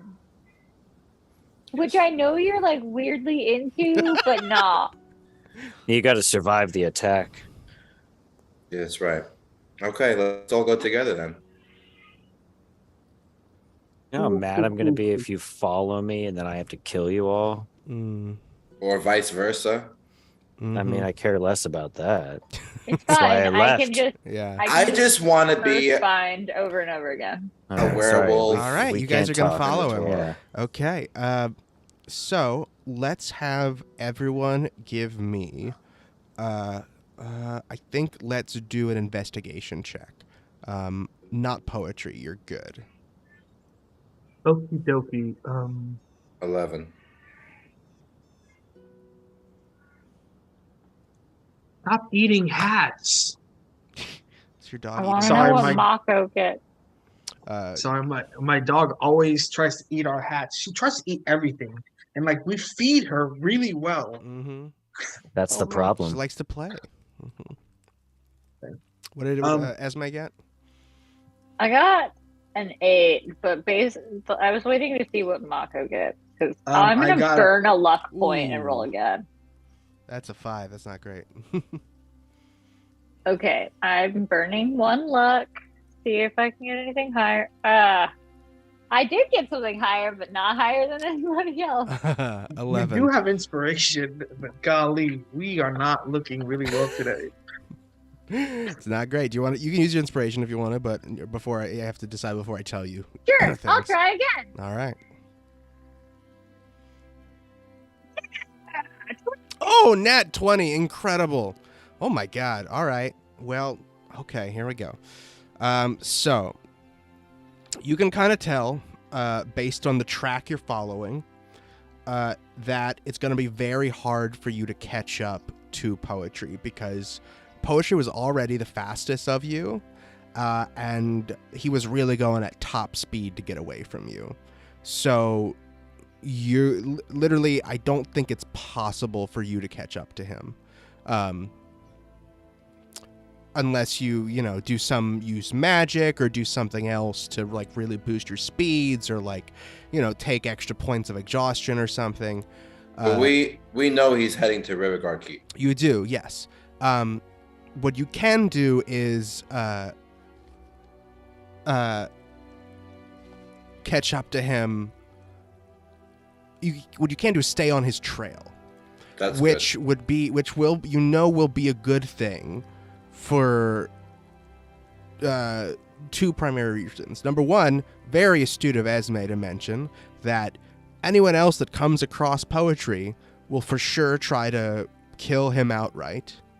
And the other thing that I think you realize, Esme, is the converse, or the inverse maybe, I'm not sure, that anyone that poetry comes across while in werewolf mode, theoretically, he will likely fully tear apart. Yeah, everyone is fucked. Literally everyone. What you realize is that, like, anyone else that poetry comes across is way easier to tear apart than any of you. So for multiple reasons, you are the best people for him to be around. Because number one, you know not to kill him, and number two, you are very hard to kill. As you three, Mako, as a why group. didn't you think of this before you let him leave? You know I respect people's privacies and decisions. No one. Okay. And as you guys are making your way, the sun begins to fall. Oh, fuck. And we'll take a little break there. Cool? Yes. Cool. Awesome.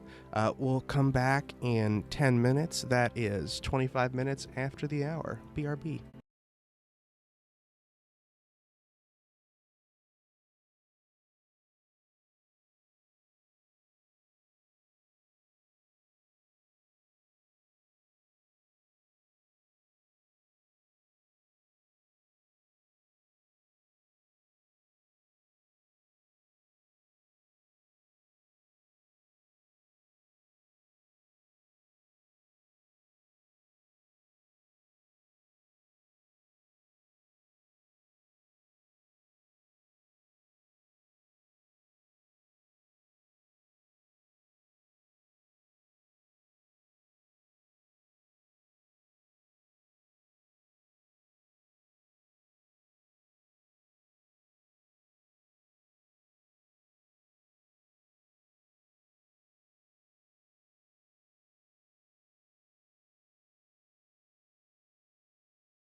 And we're back. Here we go. Beautiful. All right. So where we last were, Poetry had taken off from the group, and the group was a couple minutes later. We're right after him. So let's see here.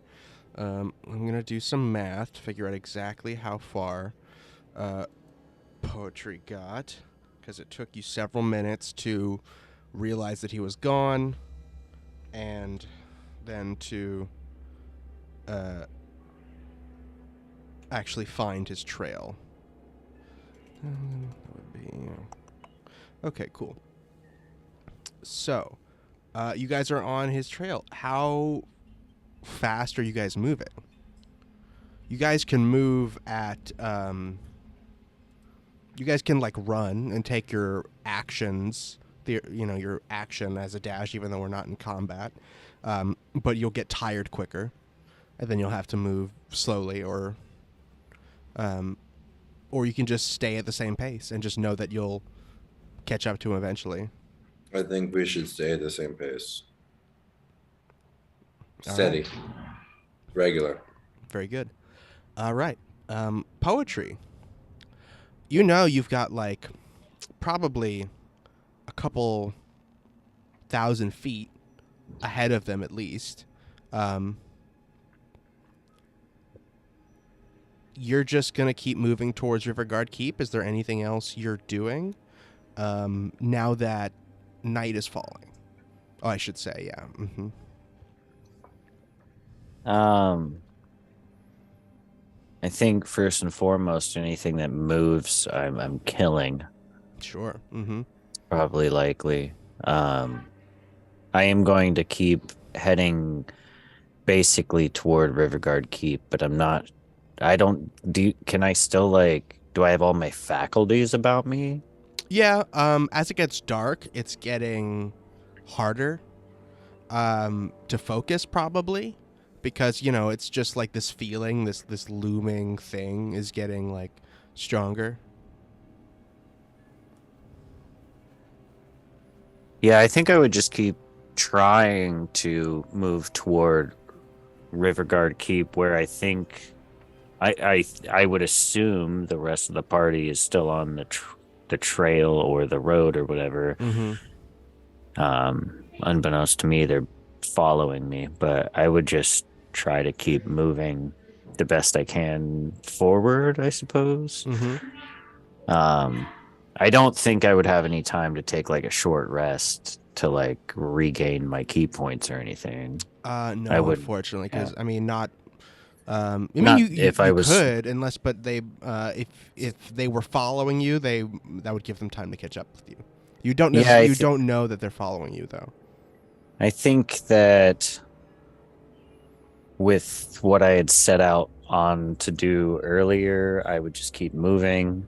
All right. I think if I took a short rest, it would be because you said don't split the party, and I would try to make them, but that's not it. So I'm just gonna keep cruising forward. I said that like hours ago. It's like doesn't even matter anymore. 45 feet per whatever. Just keep cruising. Yeah, keep going. Yeah, fast. Very good. Awesome. So which would mean I'm like nobody else moves that quickly, so I'm definitely making more space. Yeah, as exactly. I go. Yeah. Correct. You are making more space. Yeah. All right, you are going to keep moving, and all right. So, but everyone else, I should ask. Now that it's getting dark, are you guys going to keep moving? Yeah. All right. I'm gonna activate my new lantern that I just got. Oh, cool. Is it a bullseye lantern? What kind of lantern is it? You didn't tell me, so I put the. Oh, you got it from the cave. Yeah. Yeah, it's a bullseye lantern. Okay. Well, I get just 60 feet plus, another 60 feet after that. From what? What do you mean? Of seeing? Yeah. 'Cause I don't think you have dark vision, do you? No, it's 60 feet, and then I think 60 feet of dim light past that. Exactly. I exactly. see. Yes, indeed. Terrific. Yeah. So you're shining this light Very good. And so you guys aren't planning on bunking for the night. You're trying to find poetry. No, I mean, I just speaking for Glarnock, I think let's just stay together. We're in the dark right now. We got this lantern. Let's just keep going in this direction. All right, poetry. Same for you. You're not gonna stop and rest anywhere. I mean, I would assume that I almost feel like I have a second wind coming on of sorts. Maybe not. You don't necessarily feel that. It's just what you're feeling is the anxiety of something looming. Yeah, I think if I'm feeling anxious and whatnot, I would probably keep moving because stopping to rest would be worse. Okay, you're gonna keep moving. Terrific. Amazing. So let me see here. Everyone else is moving at normal speed. Now I have to do math. You guys make me do math. I got this new lantern. I'm coming for you. I don't care where you go. I'm coming. I'm coming back for you, baby. I'm coming back for you. Incredible. So let's see. Alrighty. So, poetry. As you're making your way toward Rivergard Keep, it is fully dark now, and you are still very anxious. You have this nervous energy about you, but you keep moving and kind of put your energy into something. However, as you're moving, you feel something on you. And as you look over... Ew. Huh? Ew. Ew. You feel... and what you feel on yourself, something that you can't normally feel, is moonlight. Just on your arm at first. Mm-hmm. And it feels like pressure. Like you can feel the pressure of the moonlight on you. And as you're looking at it on your arm, you realize the pressure isn't coming from the moonlight. It's coming from your arm. Your arm is changing. Your arm is growing. It's suddenly, you hear a snap and it breaks. Hair starts erupting from it. And suddenly your whole body is convulsing. Your whole body is in pain. Your blood feels like it is on fire. Your teeth start to ache. Your head is in shooting pain. You look at your hands as your fingers elongate and snap in before your very eyes. You see yourself growing claws. Your palms get fury, and you make a Constitution saving throw. So I'm hungover. Is that what you're saying? That's right. Mm-hmm. I got a -1 Constitution. Oh my god. That's a... Oh, which one is it going to say? It's a 19. That's a 19. A nat 20. Okay. Ooh, that's very exciting. I am constituted. You are constituted in a very good time to be constituted. Okay. So, you unfortunately still black out from the pain. But that's going to be important later, I promise. But you realize what's happening. And you kind of just lose consciousness. You come to a couple seconds later. And you can't... It's pitch black, but you can see in the dark like you normally can. You're running on all fours through the woods. And then you're unconscious again. And then you're standing on top of a rock. You're sniffing the air, and then you're running on all fours again, and you're black and you're unconscious again. And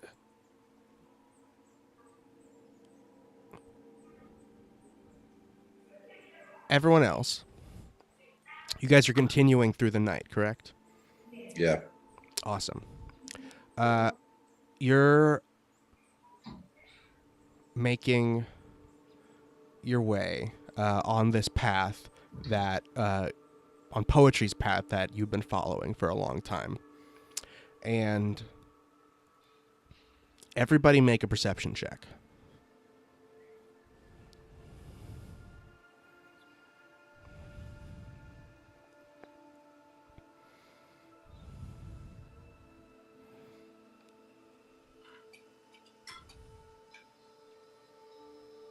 $17. 17? Esme and Glarnock are not perceptive. I mean, this has been just embarrassing, but let's just keep going. Awesome. In far, far in the distance, Mako, you hear a very faint howl. Oh my god. And you don't know exactly what to make of it, but It's like my dream. given the circumstances, there's only one thing that that immediately comes to your mind, other than just a wolf. But of course, that's not what you think. Is there anything you guys want to do? Right. I want to. Well, does anybody want to go first? Because I know what Glarnock wants to do. Glarnock offers himself up as tribute. Yeah, pretty much. How far away is the sound? Yeah, Like, where can we specify exactly where are we and Nope. how? Okay, you're traveling in pitch black in the woods. we got a lantern. That's it. You do have Okay. a lantern. You are. I mean, where are you? You are in the general direction of Rivergard Keep still. Yeah. You went around this sort of. You're on your way towards this curve here. Yeah. And yeah, you're distinctly. You don't know how far you are behind Poetry. So somewhere right that there. howl came from very far away. Yeah. Okay. So, hey, let's not I leave. guess we just keep going. Let's not leave each Close it. other. Just keep going. Just keep going. Let's keep going. Incredible. Yeah. Amazing. Incredible. It feels like a bad idea, but here we go. It's okay. Glarnock has his longsword ready to go. Mm-hmm. Don't kill him. No, it's okay. Poetry, you have a very strange feeling that I don't know if has Poetry ever drank a lot. I think probably once when he was like in his early teens. Okay, so maybe this is similar to that. Like when you black out, you're just like very occasionally experiencing consciousness. So it's like the kind of thing almost in a dream, like you don't know how you got here, but you can tell what's going on. And then all of a sudden you're not there. Then all of a sudden you can tell where you are and what's going on, and then you can't anymore. And that's kind of what you're feeling. Except every time you are conscious again, that hunger that you've had is just so intense. It's so intense that you can't bear it. And all you can think is like, I need to kill something. And you're running and you're running and you're looking for something to kill, to sink your teeth into. And that's on and off. You're running and you're looking for something. You're running and you're looking.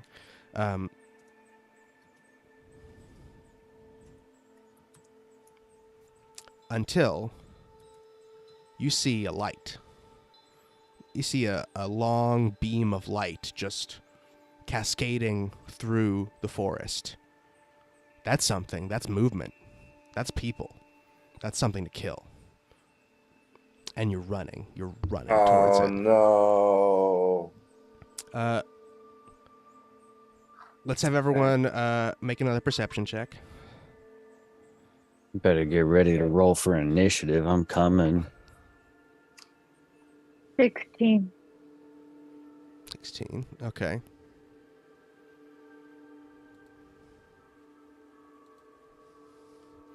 That's the highest? Everyone? What did everyone Yeah. else get? 13. Oh, my page is reloading. 13. 13. Boop. Terrific. I'm glad that Esme and Glarnock have kind of tuned in a little bit more. I think that the two of us just need to hang back, and just de-escalate the situation. Incredible. If 14. Oh, 14. Okay, great. if at all possible. Let me see something here.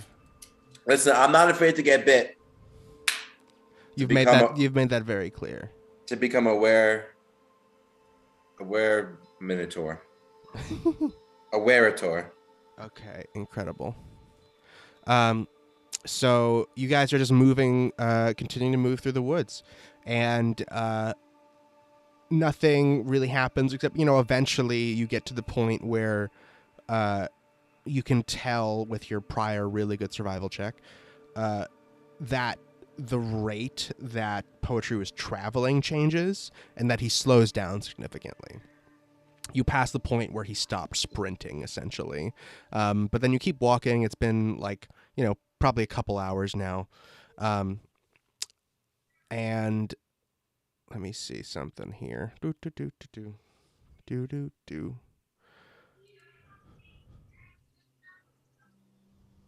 go. I need to do some math. I'm sorry.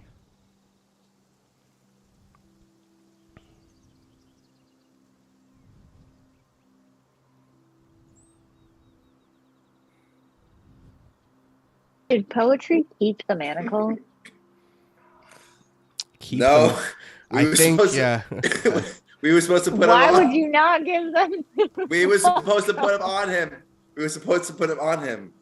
We trusted him. Remember? So we gotta get in his backpack. Incredible. So as you guys are walking, and Glarnock, you're holding the light shining in front of you, showing the path that Poetry was walking on, which is a lot fainter now, but because of your light, you can see like the footsteps and things, and where they were going. When out of the shadows, suddenly, teeth just whoomp inches from your face. A jaw snaps shut in front of you, and suddenly you feel 5 fingers in your gut. Not fingers, claws digging into you. You take 7 slashing damage as your gut is slashed apart. And let's have everyone roll for initiative. Including me, yeah. Do you wanna role play as yourself? I don't have to. I was gonna bench you for this one so that you don't have to be attacking everyone. Yeah, I'm cool with that. You're cool with that? Okay. Mm-hmm. Yeah, here's the keys. You drive. All right, terrific. I've got your character sheet and everything open here because I'm also kind of doing other situation. fucking shit in more ways than you know. Are you kidding me? You kidding me? Not even a little bit. Ugh, my I stomach. have so much anxiety. This is giving Oh my god, I'm bleeding out from my stomach right now. I'm also like combining werewolf and poetry stats right now, so it's a little complicated. Oh shit. This is not good. Well, it's all right, because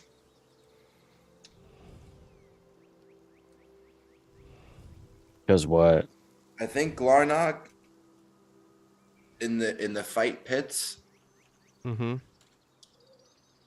He might have encountered a lycanthrope warrior that he might have battled. Maybe. Possibly. Yeah, It's just all a blur at this point because that was so long ago, and he just was fighting everything, like any type. Like there were so many different creatures, so many different whatever. I'll let you listen. If there's something you want to know about lycanthropes, I'll let you make a history check, maybe. What does everyone get for initiative? 3. I got an 8. That's a 10 for Mako. 8 for me. Esme always last. It's very. Glarnock and Esme has It's just not been on purpose. My Glarnock and roll has just been Esme. trash. Glarnock and Esme this whole game. Maybe I should Mako. roll actual dice. And sorry, what was yours, Glarnock? I missed it. 8. 8. Thank you. Oh boy, this is fun. Yeah. Okay, terrific.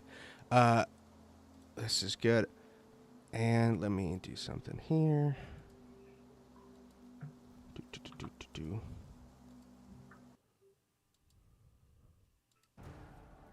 Battle music, of course. Oh yeah, this is Okay. happening right now. Wow. Let's see here. We've got some. Did I still have that open? I think I do. Oh yes, it is. Boop. And then we have. Boop. That's a werewolf. It's a werewolf poetry. And here are all of you guys. We've got Esme, Mako. and we've got Mako, Mako, you have sleep? Esme, and Glarnock. You don't have it? You have Boopity boopity. Thundershock? Thunderbolt? What am I, a Pikachu? Maybe. You could be a Pikachu if you want to. Yeah, just knock him out for a second.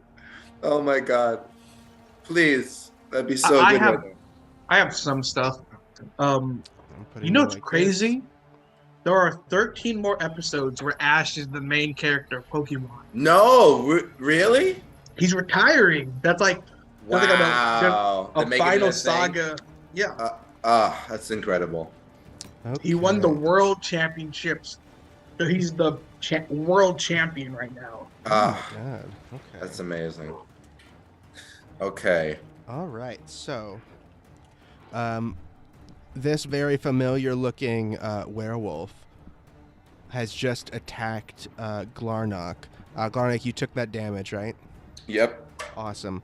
And he's going to attack you again Okay. because he is the first to act. He got a quick surprise on you.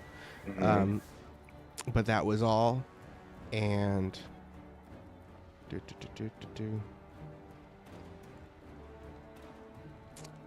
He's attacking again? yes, he is. Okay, just checking some things. This is difficult because I'm combining these stats. He's going to try to bite you. What's your armor class? Before this happens, I want to use my parry. Okay. What? So with the parry, what's your armor class? You can use your reaction and spend 1 die to reduce the damage by +2. So Oh, it's just, wait, reduce the damage? Yeah. Or increase your AC. you can to reduce the damage. Oh, okay. So what is it? It reduces the damage by 2? By the number you roll your superiority die +2. Oh, okay, great. So I will have to. Well, tell me what your AC is first. 18. 18. Okay, first the bite again doesn't hit you. He leans. You're able to with the arm that's holding your lantern, just kind of keep him at bay. Just you feel how strong he is though. Just Can I look reaching him over. Can I look him in the face right there too? All you can see is his yellow bloodshot eyes and just the hunger. All he wants is to rip your throat out. Look at him. He's got strange weird purple skin underneath dark brown fur. I feel you, brother. I feel you. Your skin's purple, right, Poetry? Sure is. Yeah, The purple worm. Alrighty. Then they're gonna try to slash at you with his claws again, and that one's gonna hit. Okay. And that is going to be another 7 slashing damage. As this time he tries to bite you, and you're leaning back, but he extends a claw and scratches across your face. Can I parry that one? Yes, you can. So roll Okay. your superiority, and you'll subtract that from the damage. And what is that? Just a D. It depends which one you're using. It could be a D6 or a D8. Superiority die. Yeah.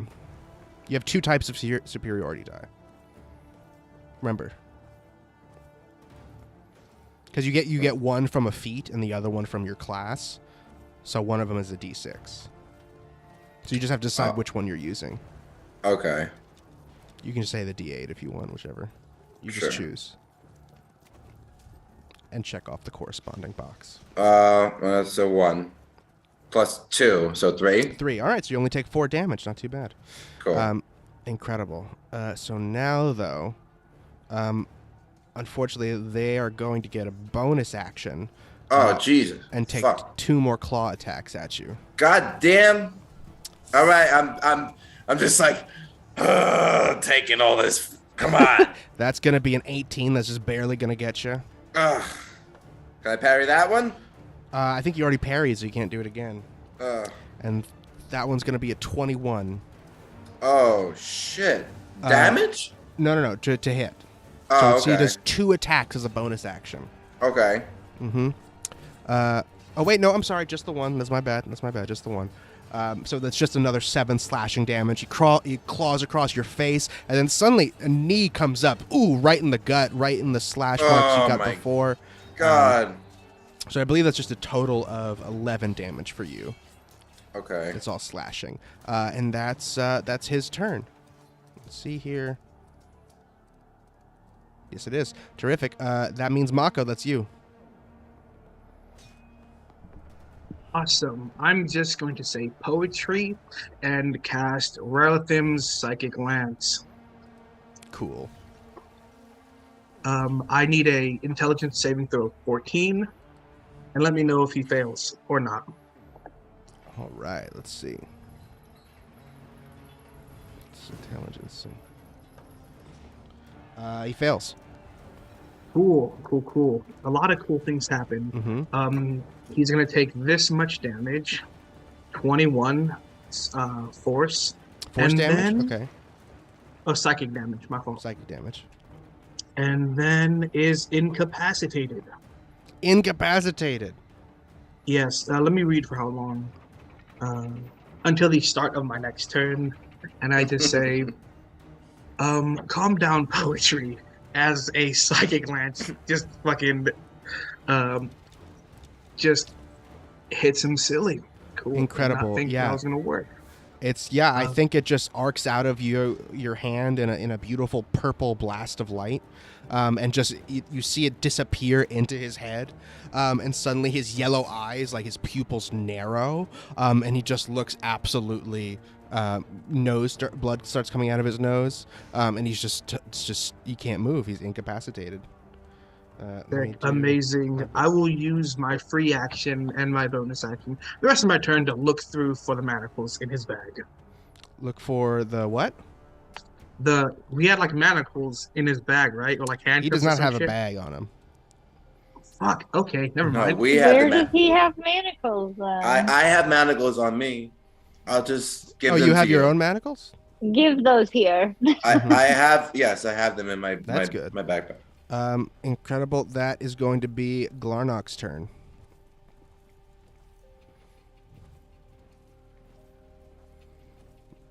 Perfect. This yellow slash means he's incapacitated, I think. Lock him up. Lock him up. So you're going to lock him up? Lock him up. With my turn. You're going to take your manacles and put the manacles on him? With my turn. He's incapacitated and Behind him back, and then just lay him on his stomach. locked up. Okay, 1 second. Yeah, I think you can do that. That'll take your action, but yeah, you can put the manacles on him. And double check about incapacitated. Make sure he's not fighting you at all. No. I just took 21 damage. Can't take actions or reactions. Okay, cool. So yeah, you can't really do anything. And so yeah, you put the manacles on him. That's all. You have a bonus action, or do you want to move?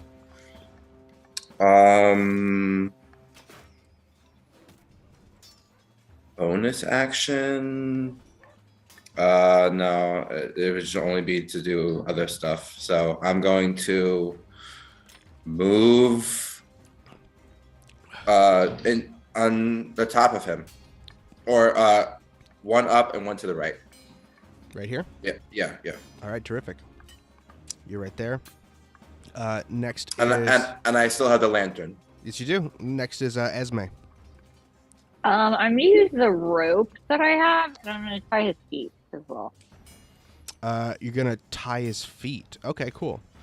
So you walk up to him, and he's standing right now, so you want to knock him over? Yeah. Can I say one thing? Yeah.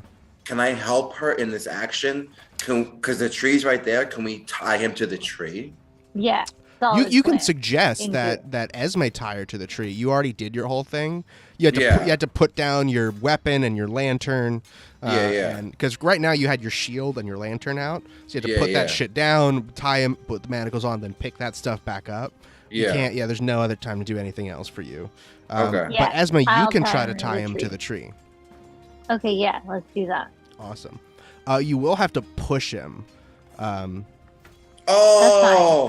This is my thing. That's your whole deal. Oh my pushing god! I things. can't push, and it's right in front of me. Mm-hmm. It would have woken him up. It would have been too good. You're right. You can try. You can do it where he's standing. Okay. If you want to. Can I help? Can I help in this action? You cannot. I told you did too much on your turn. So So essentially, what you have to do, Esme, if you don't want to try to either knock him down or push him towards the tree, is try to tie it while he's still standing, which is doable. I think that would take because he can still move. So I think that would take a sleight of hand check. Okay. We can do that. I have a +4 sleight of hand. Not that that matters. It's a 14. 14. Did I do it? Did I succeed? Let's see how quick he is. It's weird. Incapacitated, you can't take actions or reactions, but you can still move. And no, he fails. He tries to pick up his feet, but his mind is still just so addled that he just kind of jumps, and then you just grab him. You just wrap him right up in the thing. Give me a survival check to see how good of a knot you can tie while in combat. Clove hitch. That's fine. I want to roll again. I'm going to burn a luck point. Another luck point. Fisherman's. Go for it. Hey, you're on the road. Not a lot going on. 15. 15, pretty solid. Just whoop. You cinch those feet together, and then he's kind of like a bowling pin, kind of just teetering because his feet are together, and his claws are manacled. It's not looking good for Poetry the Werewolf, and that is Esme's turn. So now we are back to Poetry. Poetry, suddenly, like you've been doing on and off for the past hour or so, you're conscious again. And suddenly you see Esme and Glarnock and Mako, and you see your own weird claws manacled together, and you see your feet that are tied together. You have your turn. What do you want to do? You have no idea how you got here. You have no idea what's going on. From the last you saw, you were just running around through the woods. Surprise, bitch!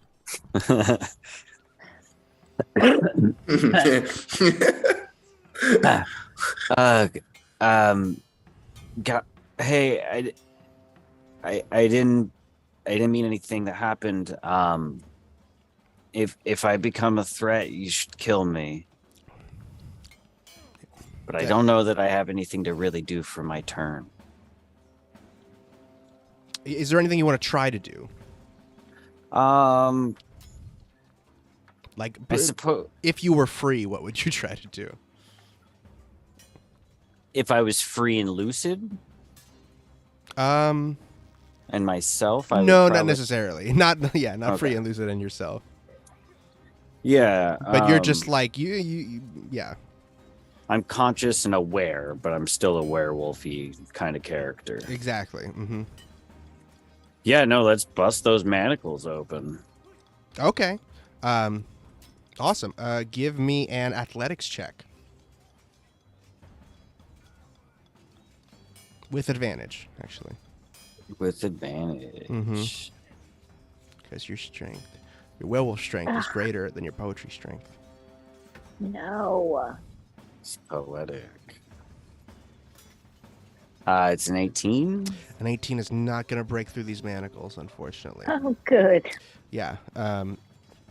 You Love pull. to see it. You pull. Your poetry suddenly speaks to you in poetry's voice, and says that, and then just tries to break out of the manacles. That's your action. Now it is, I believe, Mako's turn again. Oh, do you want to move at all, poetry? You can hop around. Yeah, let's. I guess I could just like scooch like an inchworm away. Okay, yeah. You will take an attack of opportunity. Yeah, I'll take it. Done to do Dang. that? Probably, yeah, I probably can't move too far though, but that's fine. You just want to scooch away from them? You Yeah, get I'm 15 trying to- feet. I'm trying to balance the fact that I'm a werewolf and I'm trying to like survive and a kill, but also that Can I poke him with my horn as he walks away? don't you push me. If you make a regular melee horn attack, you can. Perfect. I just want to like try to hit him. Do I just do an unarmed strike? Mm-hmm. Just I a just want little to like slap. punch him in the head. Yeah, exactly. Go for it. I did not hit him. 20.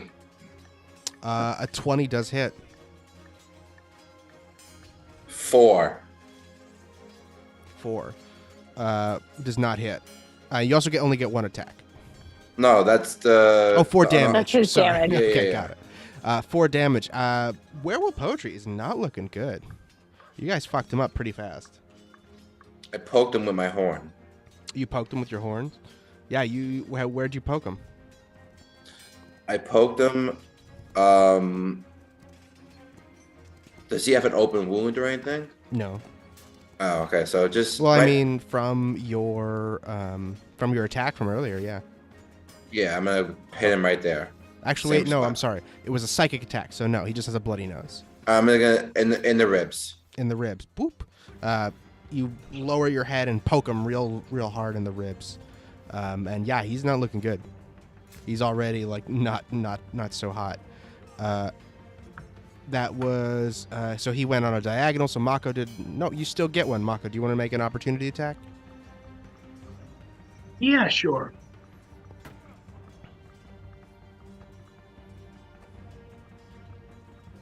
What do you have, a rapier? Actually, no. Mako wouldn't take it. Okay, cool. That means it's your turn. I'm gonna use a bonus action to determine a bardic tale.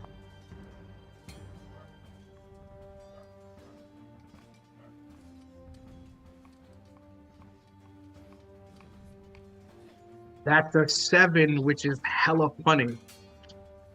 Because that's the tale of the beguiler. And I use an action to use it on poetry. Oh, you can do it on the same turn? Yeah, so it Okay. takes a bonus action to call the tale and an action to use. Okay. So that's the economy of it. I thought it couldn't be on the same turn or something, but I'm just. I can actually check for you real quick. It's all right.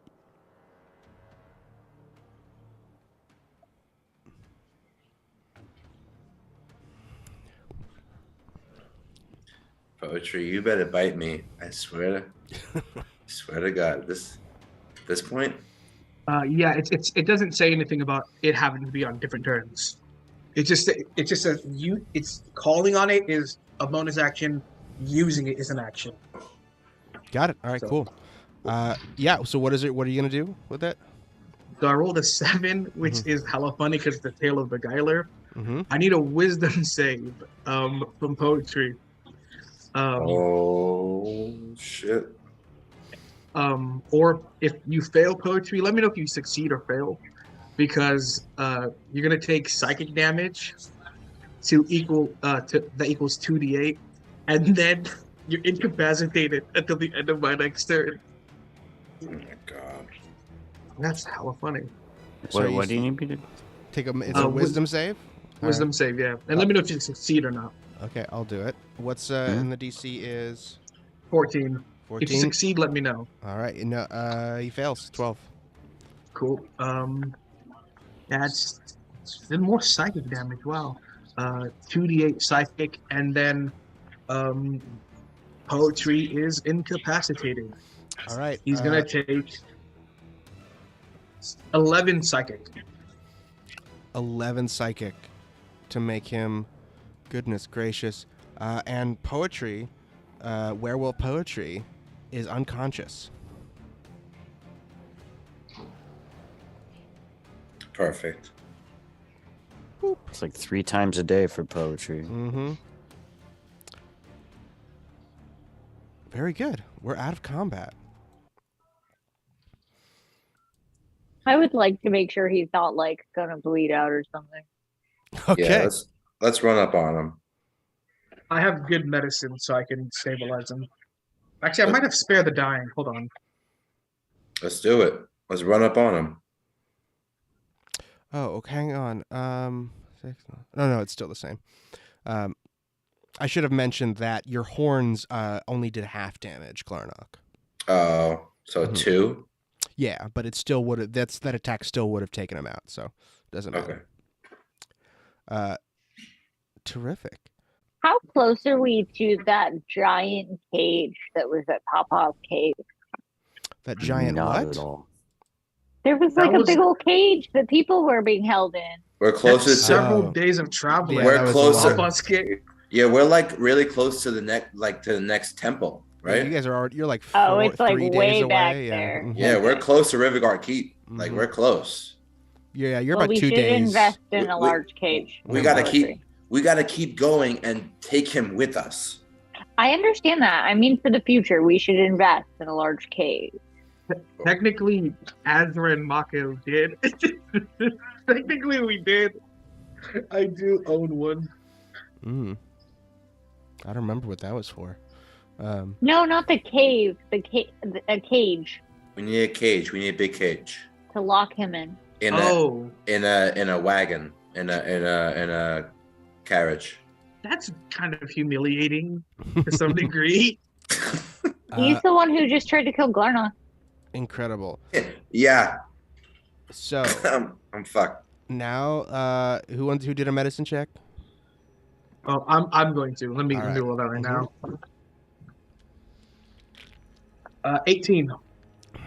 Awesome. 18. And yeah, you stabilize him. He's stable. He's not dying. Amazing. He's just comatose. Oopsies. Okay. He's still a werewolf though. So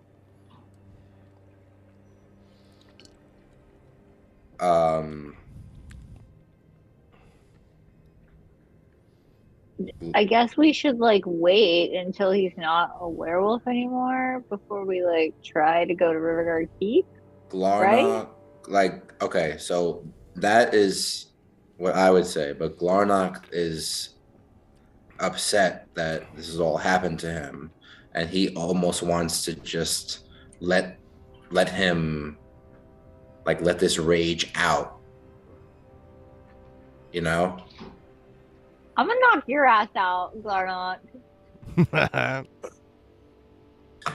Okay, listen. We need to let him ride this out and wake up as poetry. But he doesn't need to go like running around the woods murdering people.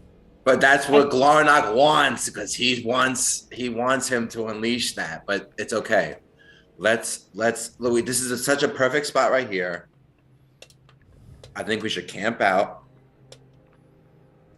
We're so close to Rivergard Keep. I also think we should camp out, but I'm taking watch. You're not taking watch. I'm taking watch with you. You think I'm going to sleep? I want him to bite me. I'm not leaving you alone. You don't understand what's happening right now. Mm-hmm. You're not leaving me alone with him while you sleep. I understand. All right, so y'all gonna set up camp under this tree? Yes. Yeah. All right. Yeah, And I'm going to stare at Glarnock. We're just looking at each other, sitting next to his body, mhm, who's still a werewolf, by the way. mhm. Mako is doing like medicine things to make sure that he's stabilized, and then it's just those two. Don't you fucking do it. Don't you do it? I swear to God, don't you do it. I'm Incredible.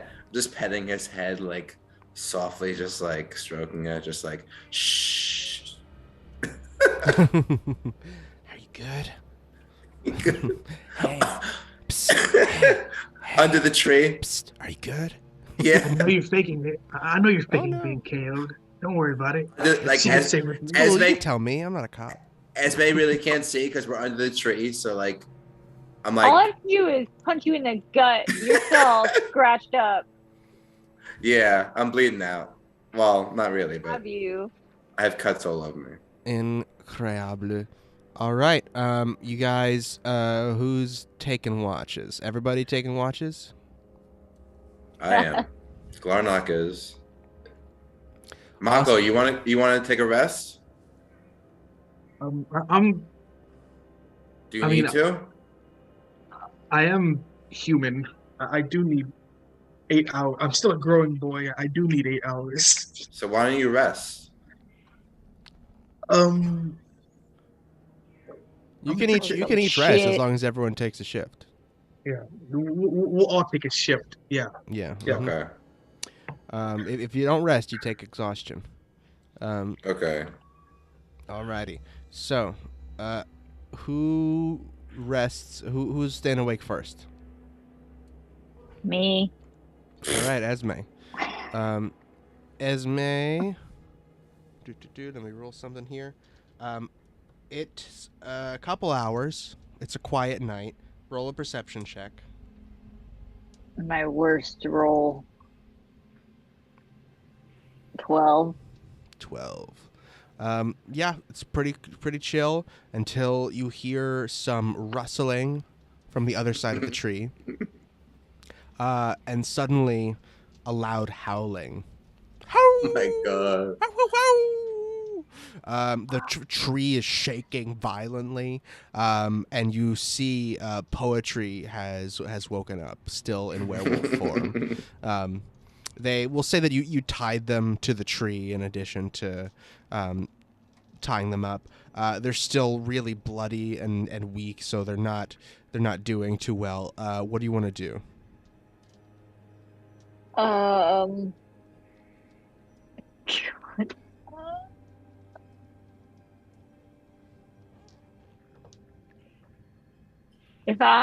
Is he a monster? Like, can I try to charm the monster? Again, Charm Monster applies to any creature. Let's charm this fool then. Let's do it. Okay, he makes what kind of save? He makes a wisdom saving throw. Okay. What's your spell save? It's a 12. 12 is exactly what he gets. Damn So it. he beats it, unfortunately. You see your little Well- glittery magic float towards his face, and he just sticks it off. Shows his sharp, elongated snout and teeth.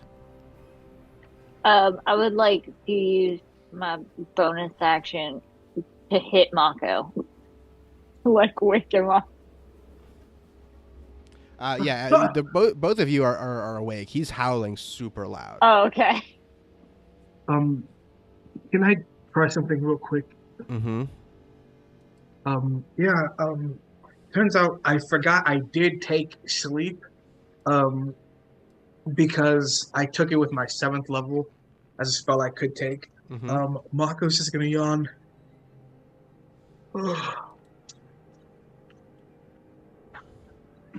as he blows pink sand in werewolf poetry's area. This is Yeah, I'll say this: you have enough room here. You can stand far away, and then it's because he has to be within a 15-foot or 15 radius circle, but you can make it so just he is in it, for sure. I'm gonna cast it at just to make sure. I don't know how much, how sturdy he's back at with waking up again. So just for goodness measures, I'm gonna cast it at 3rd level. Mm-hmm. So this is gonna be it's so plus 48. Well, what's the initial amount? Oh, so it's gonna be 9d8. 9d8.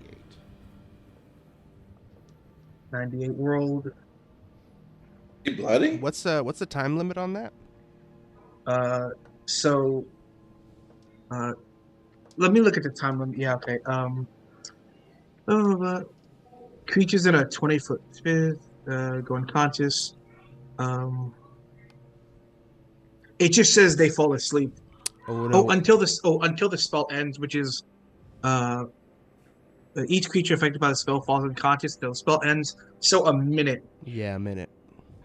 So if werewolf poetry has 36 or less hit points, werewolf poetry falls unconscious. He does fall unconscious. Sick. Okay.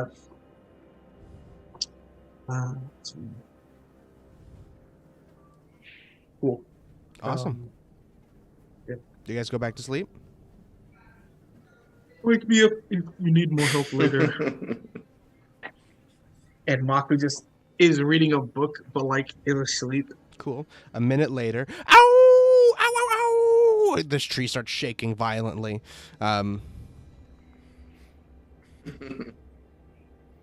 He's thumping at the ground with his feet and with his manacled hands. What time is it? It's late. It's probably midnight now. Damn. I thought it was Hey, 3 in the morning or Mm-hmm. Esme, could we bring him to the place like this? How? Just Are we gonna carry him? Because get loose. no, just run. Let him follow us there. It's a That's bad idea. the dumbest idea. It's a bad idea. I mean, there's a more pressing issue right now, which is that if he doesn't shut up, you're not going to be able to sleep. Right. Gag him. I know what I. Try and gag him. Okay. I have. Oh, you know what? Let's get crazy with it. I'll use the pythons with the rope. Oh, I have a question. Mm-hmm. Does holy water do anything to werewolves? You don't know. Throw it at him. Okay. Does a wooden stake? Probably. And okay, I wanna attach 2 pythons to the tree. I wanna wrap. What is it? They're like spike things for climbing. He's already tied to the tree. What do you want to do? I just want to keep him there. Okay, sure. He's still he's thrashing around, shaking the tree. I throw holy water on him. He snarls at you. That's it. There's your answer. Okay. It's just spraying a callus. Yeah, he doesn't like being wet. Great. He's just don't. All right. What do you guys think? Well, he needs to shut up. So You want to knock him out? Yeah, let's do that. How do we do that? Can you put him to sleep? Wake back up. He woke back up the other time. Can you put him to sleep? I can put him back asleep for a minute, and if you just want to quickly, as mean as this may sound, clock him real good while asleep, you can go for it. Yeah, but he'll make death saving throws, right? No, he'd be unconscious again. I can stabilize him again. Yeah, but then You can that's also, only that, if you're not attacking with like a weapon, you can say it's non-lethal damage, and he'll just be unconscious. okay. All right, what are you gonna do? I cast sleep at second level. 'Cause I just Okay. want to. He just This is immediately back to sleep. okay. Cool. Now Punch what? him, but like not too hard. I punch him. I hammer fist him in the head. All right, give me an unarmed strike with advantage. Hammer fist, like bam, like that. I mean, I wanted to. That seems aggressive. I wanted to actually work. Did you roll? Sorry, it's. Oh, wait. Unarmed We- strike. We all take one and just. That's gonna be a 23. Oh god. Yeah, that's gonna hit just immediately. Boom! He goes, "Argh!" And then just he's like not only sleeping, just actually unconscious again. Great. Okay. Amazing. All right, Okay. cool. Everybody go to that's- sleep. That's the end. I mean, that's the first 4 hours. So, Esme, you do need to trance for 4 hours. Yeah, but I'm not going to sleep either. I need to what? You have to For sleep. 4 hours? Oh, okay. Glarnock is staying with Esme. Well, Esme Wait, also yeah, has to together. sleep at some point. That doesn't make sense. I'm just saying. Don't let him loose.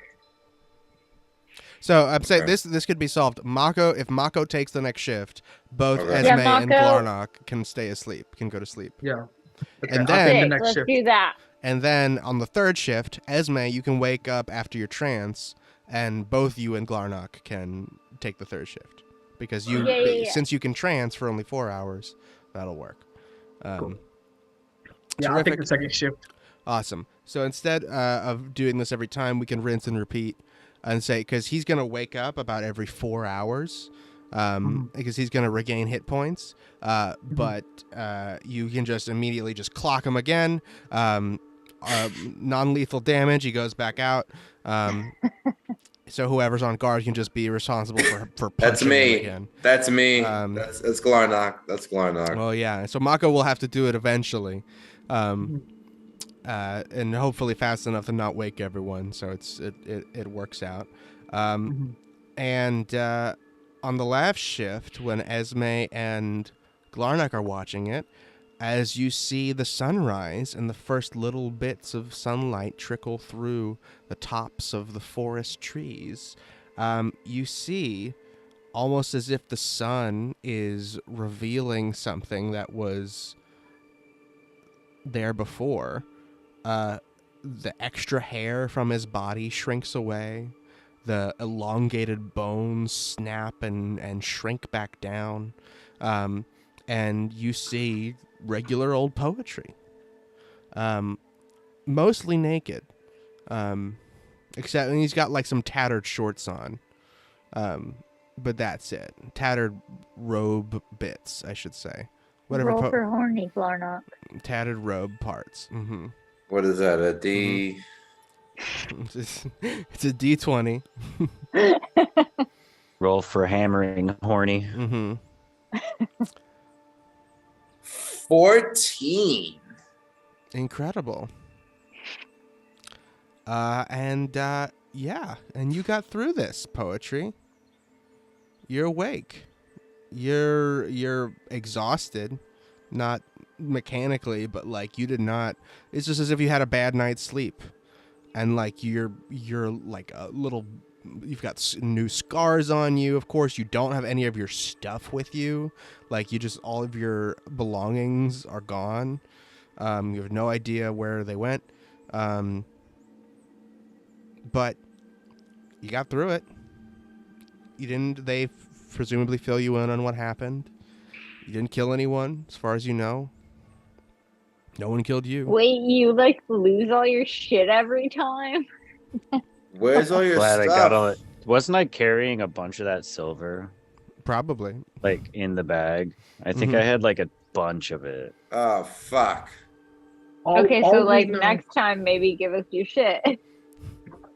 All we know is that running towards us was a dark shadow that became a wolf poetry thing that stabbed Lardock. So it's probably in the direction in which Yeah. was Yeah. So ran. in the coming days, we'll say this one. This was only one evening now, and you guys make the rest of the way to Rivergard Keep. Yes. And I'll take 2 people can give me investigation checks with advantage to try to find Poetry's lost shit. I'll give somebody. I got +2. Same. Let me Plus see. 2. I'll give. I guess I'll give both of you a bardic inspiration. Actually, I'll give one of you a bardic inspiration. Give it to- you know what? I'll give it to you Esme. both. Esme. I'll give it to you, Esme. So add a D on top of your advantage. Okay, so what do I do? Just roll this twice and then Investigation. also roll a d8? That's right. 7. How are they both that? You both got us. Come on. That's pretty funny. We are It's a alive. 9. What the fuck? What the fuck is going on? Glarnock, you need to roll another one. I only see one. You roll with advantage. Oh, I'm sorry. It's okay. What is that? Investigation? Yeah. Mm-hmm. Come on, you son of a. Ew! Ooh, not great. And roll your D8 as well, Glarnock.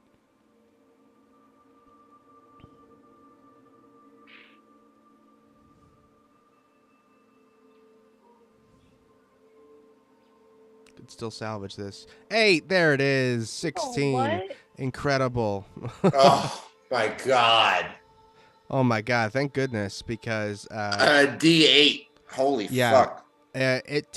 you walk around for a while and you're following the path of destruction that werewolf poetry left. And it's difficult to follow because werewolf poetry was clearly like just running around a lot Yeah. before he saw your light and was attracted to your light. So not unlike a moth.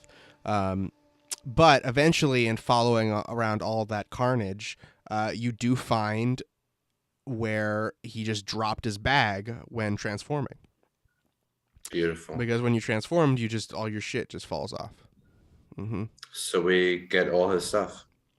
Not all of it, unfortunately. You get, let's see. All you get. Is the coin still there? You get half the coins are missing. Half the silver? Yeah. Half Fuck. the coins, and Fuck. if you had 2 of anything, you have 1 of it now. Half the silver?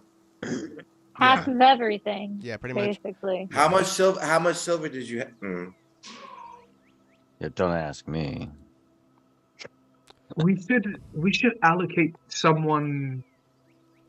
I guess to watch the larger scale amount of money. I say it's Gwaine because he's gonna buy the most things. So half the silver's gone. Right? Mm-hmm. Yeah. I don't know. I think you already spent most of that. I don't know. Okay, We well did. then. We did spend a lot. So then of it doesn't matter. It doesn't matter. It's Yeah, I don't think you lost a lot pennies. here. Okay. So then we're good. Clothe yourself, poetry. Never. Okay, Does he whatever. s- Yeah, Does he actually, you don't still- have any. You don't have anything worth losing. Okay, great. Luckily, No, I really Yeah, don't. you're a monk. All That's right. kind of your thing. You don't really have anything. So do we want to camp out here, or do we want to go closer to the place? I think we probably want to go closer. I With mean, his you body? have to. You're still about a days away. Okay, so let's take his body. I'm gonna carry What do you poetry. mean his body? I think he's fine. He's awake. Yeah, what are you He's talking about? moving. Oh, right. Sorry. You guys were all out looking for his shit together. Oh, right. Sorry. So, The And sun yeah. came up. He's fine. all right. I, Yeah. I'll just say, poetry. I have some extra clothes. I'm a bit taller than you, but I think they'll fit. Is Mako taller than poetry? Mako's pretty tall. I don't know how tall poetry is. Let me. How Poetry's tall is got those poetry? horns.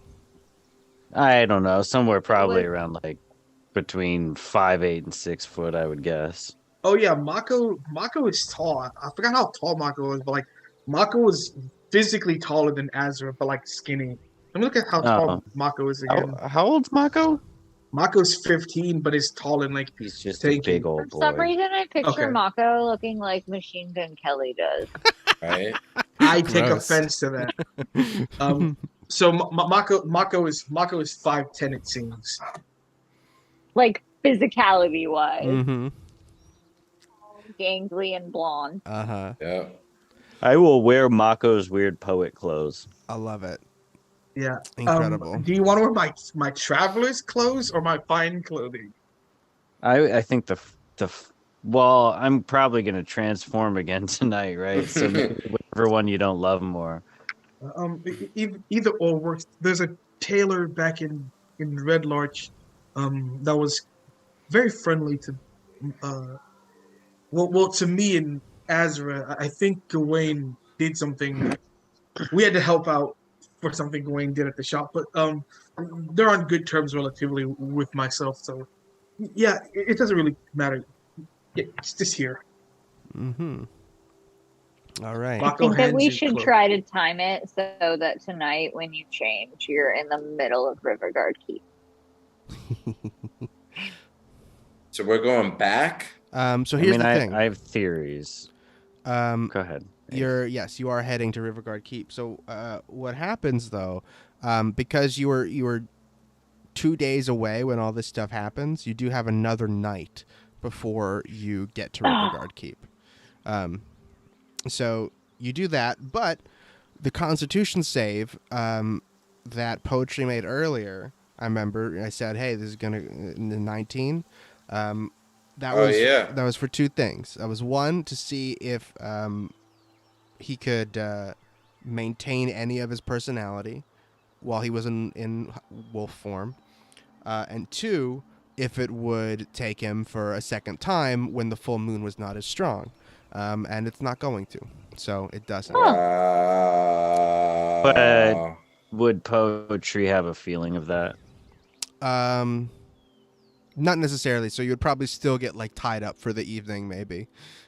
Yeah, we're all kind of assuming I might. Yeah, exactly.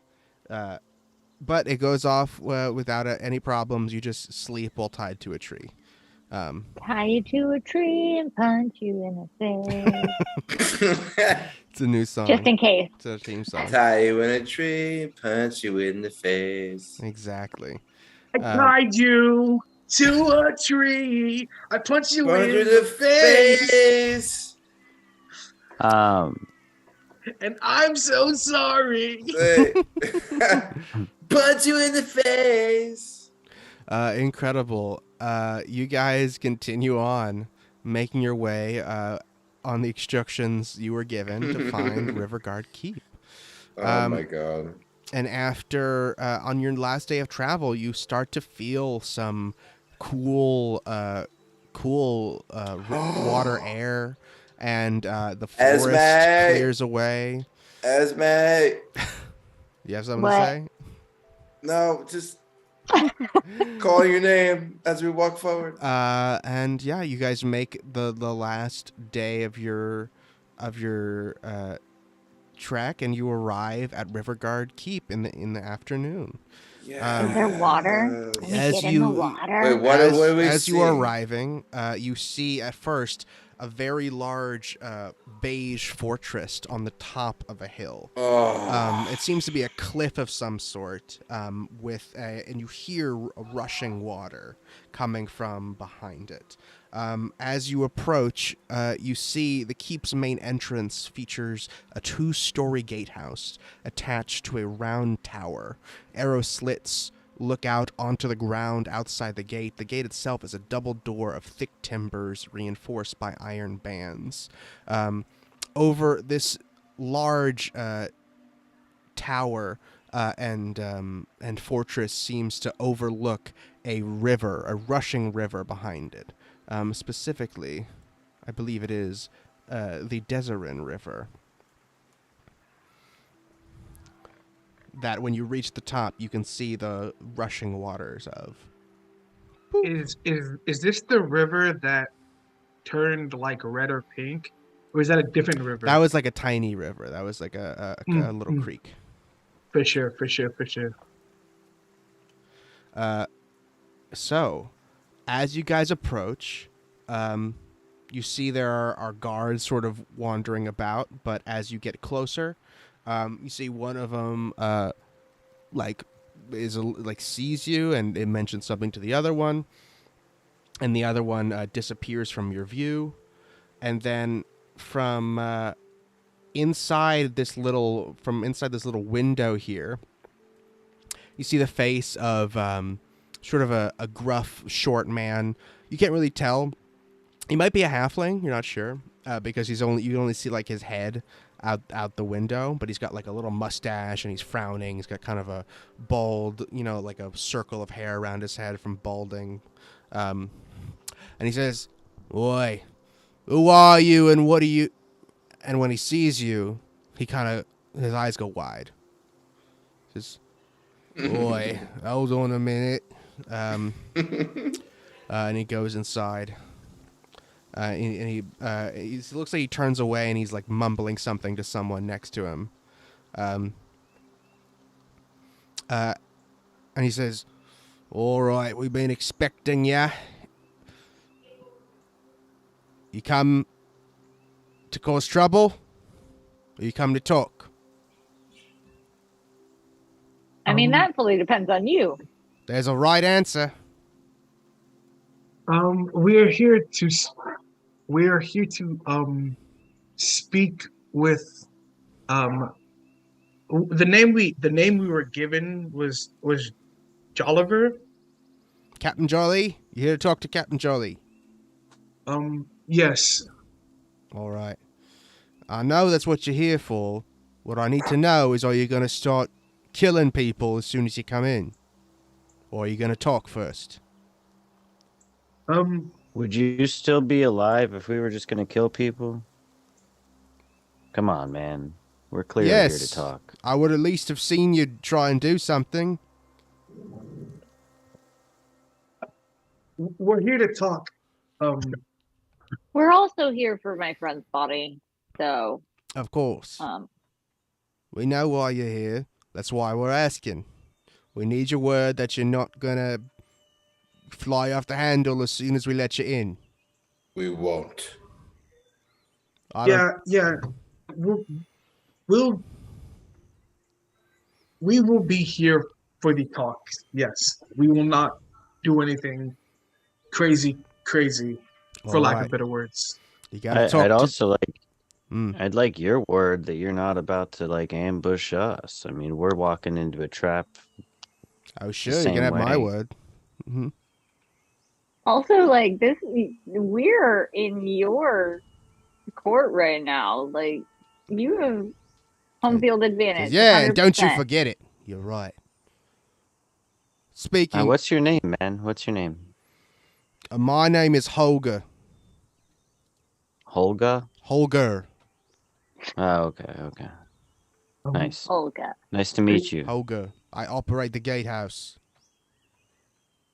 Okay. All right. I'm gonna go and we're gonna have several guards escort you in. No funny business. All right. Thank you. You deserve a raise. Thank you. I agree. And then he said, "Oh, hang on."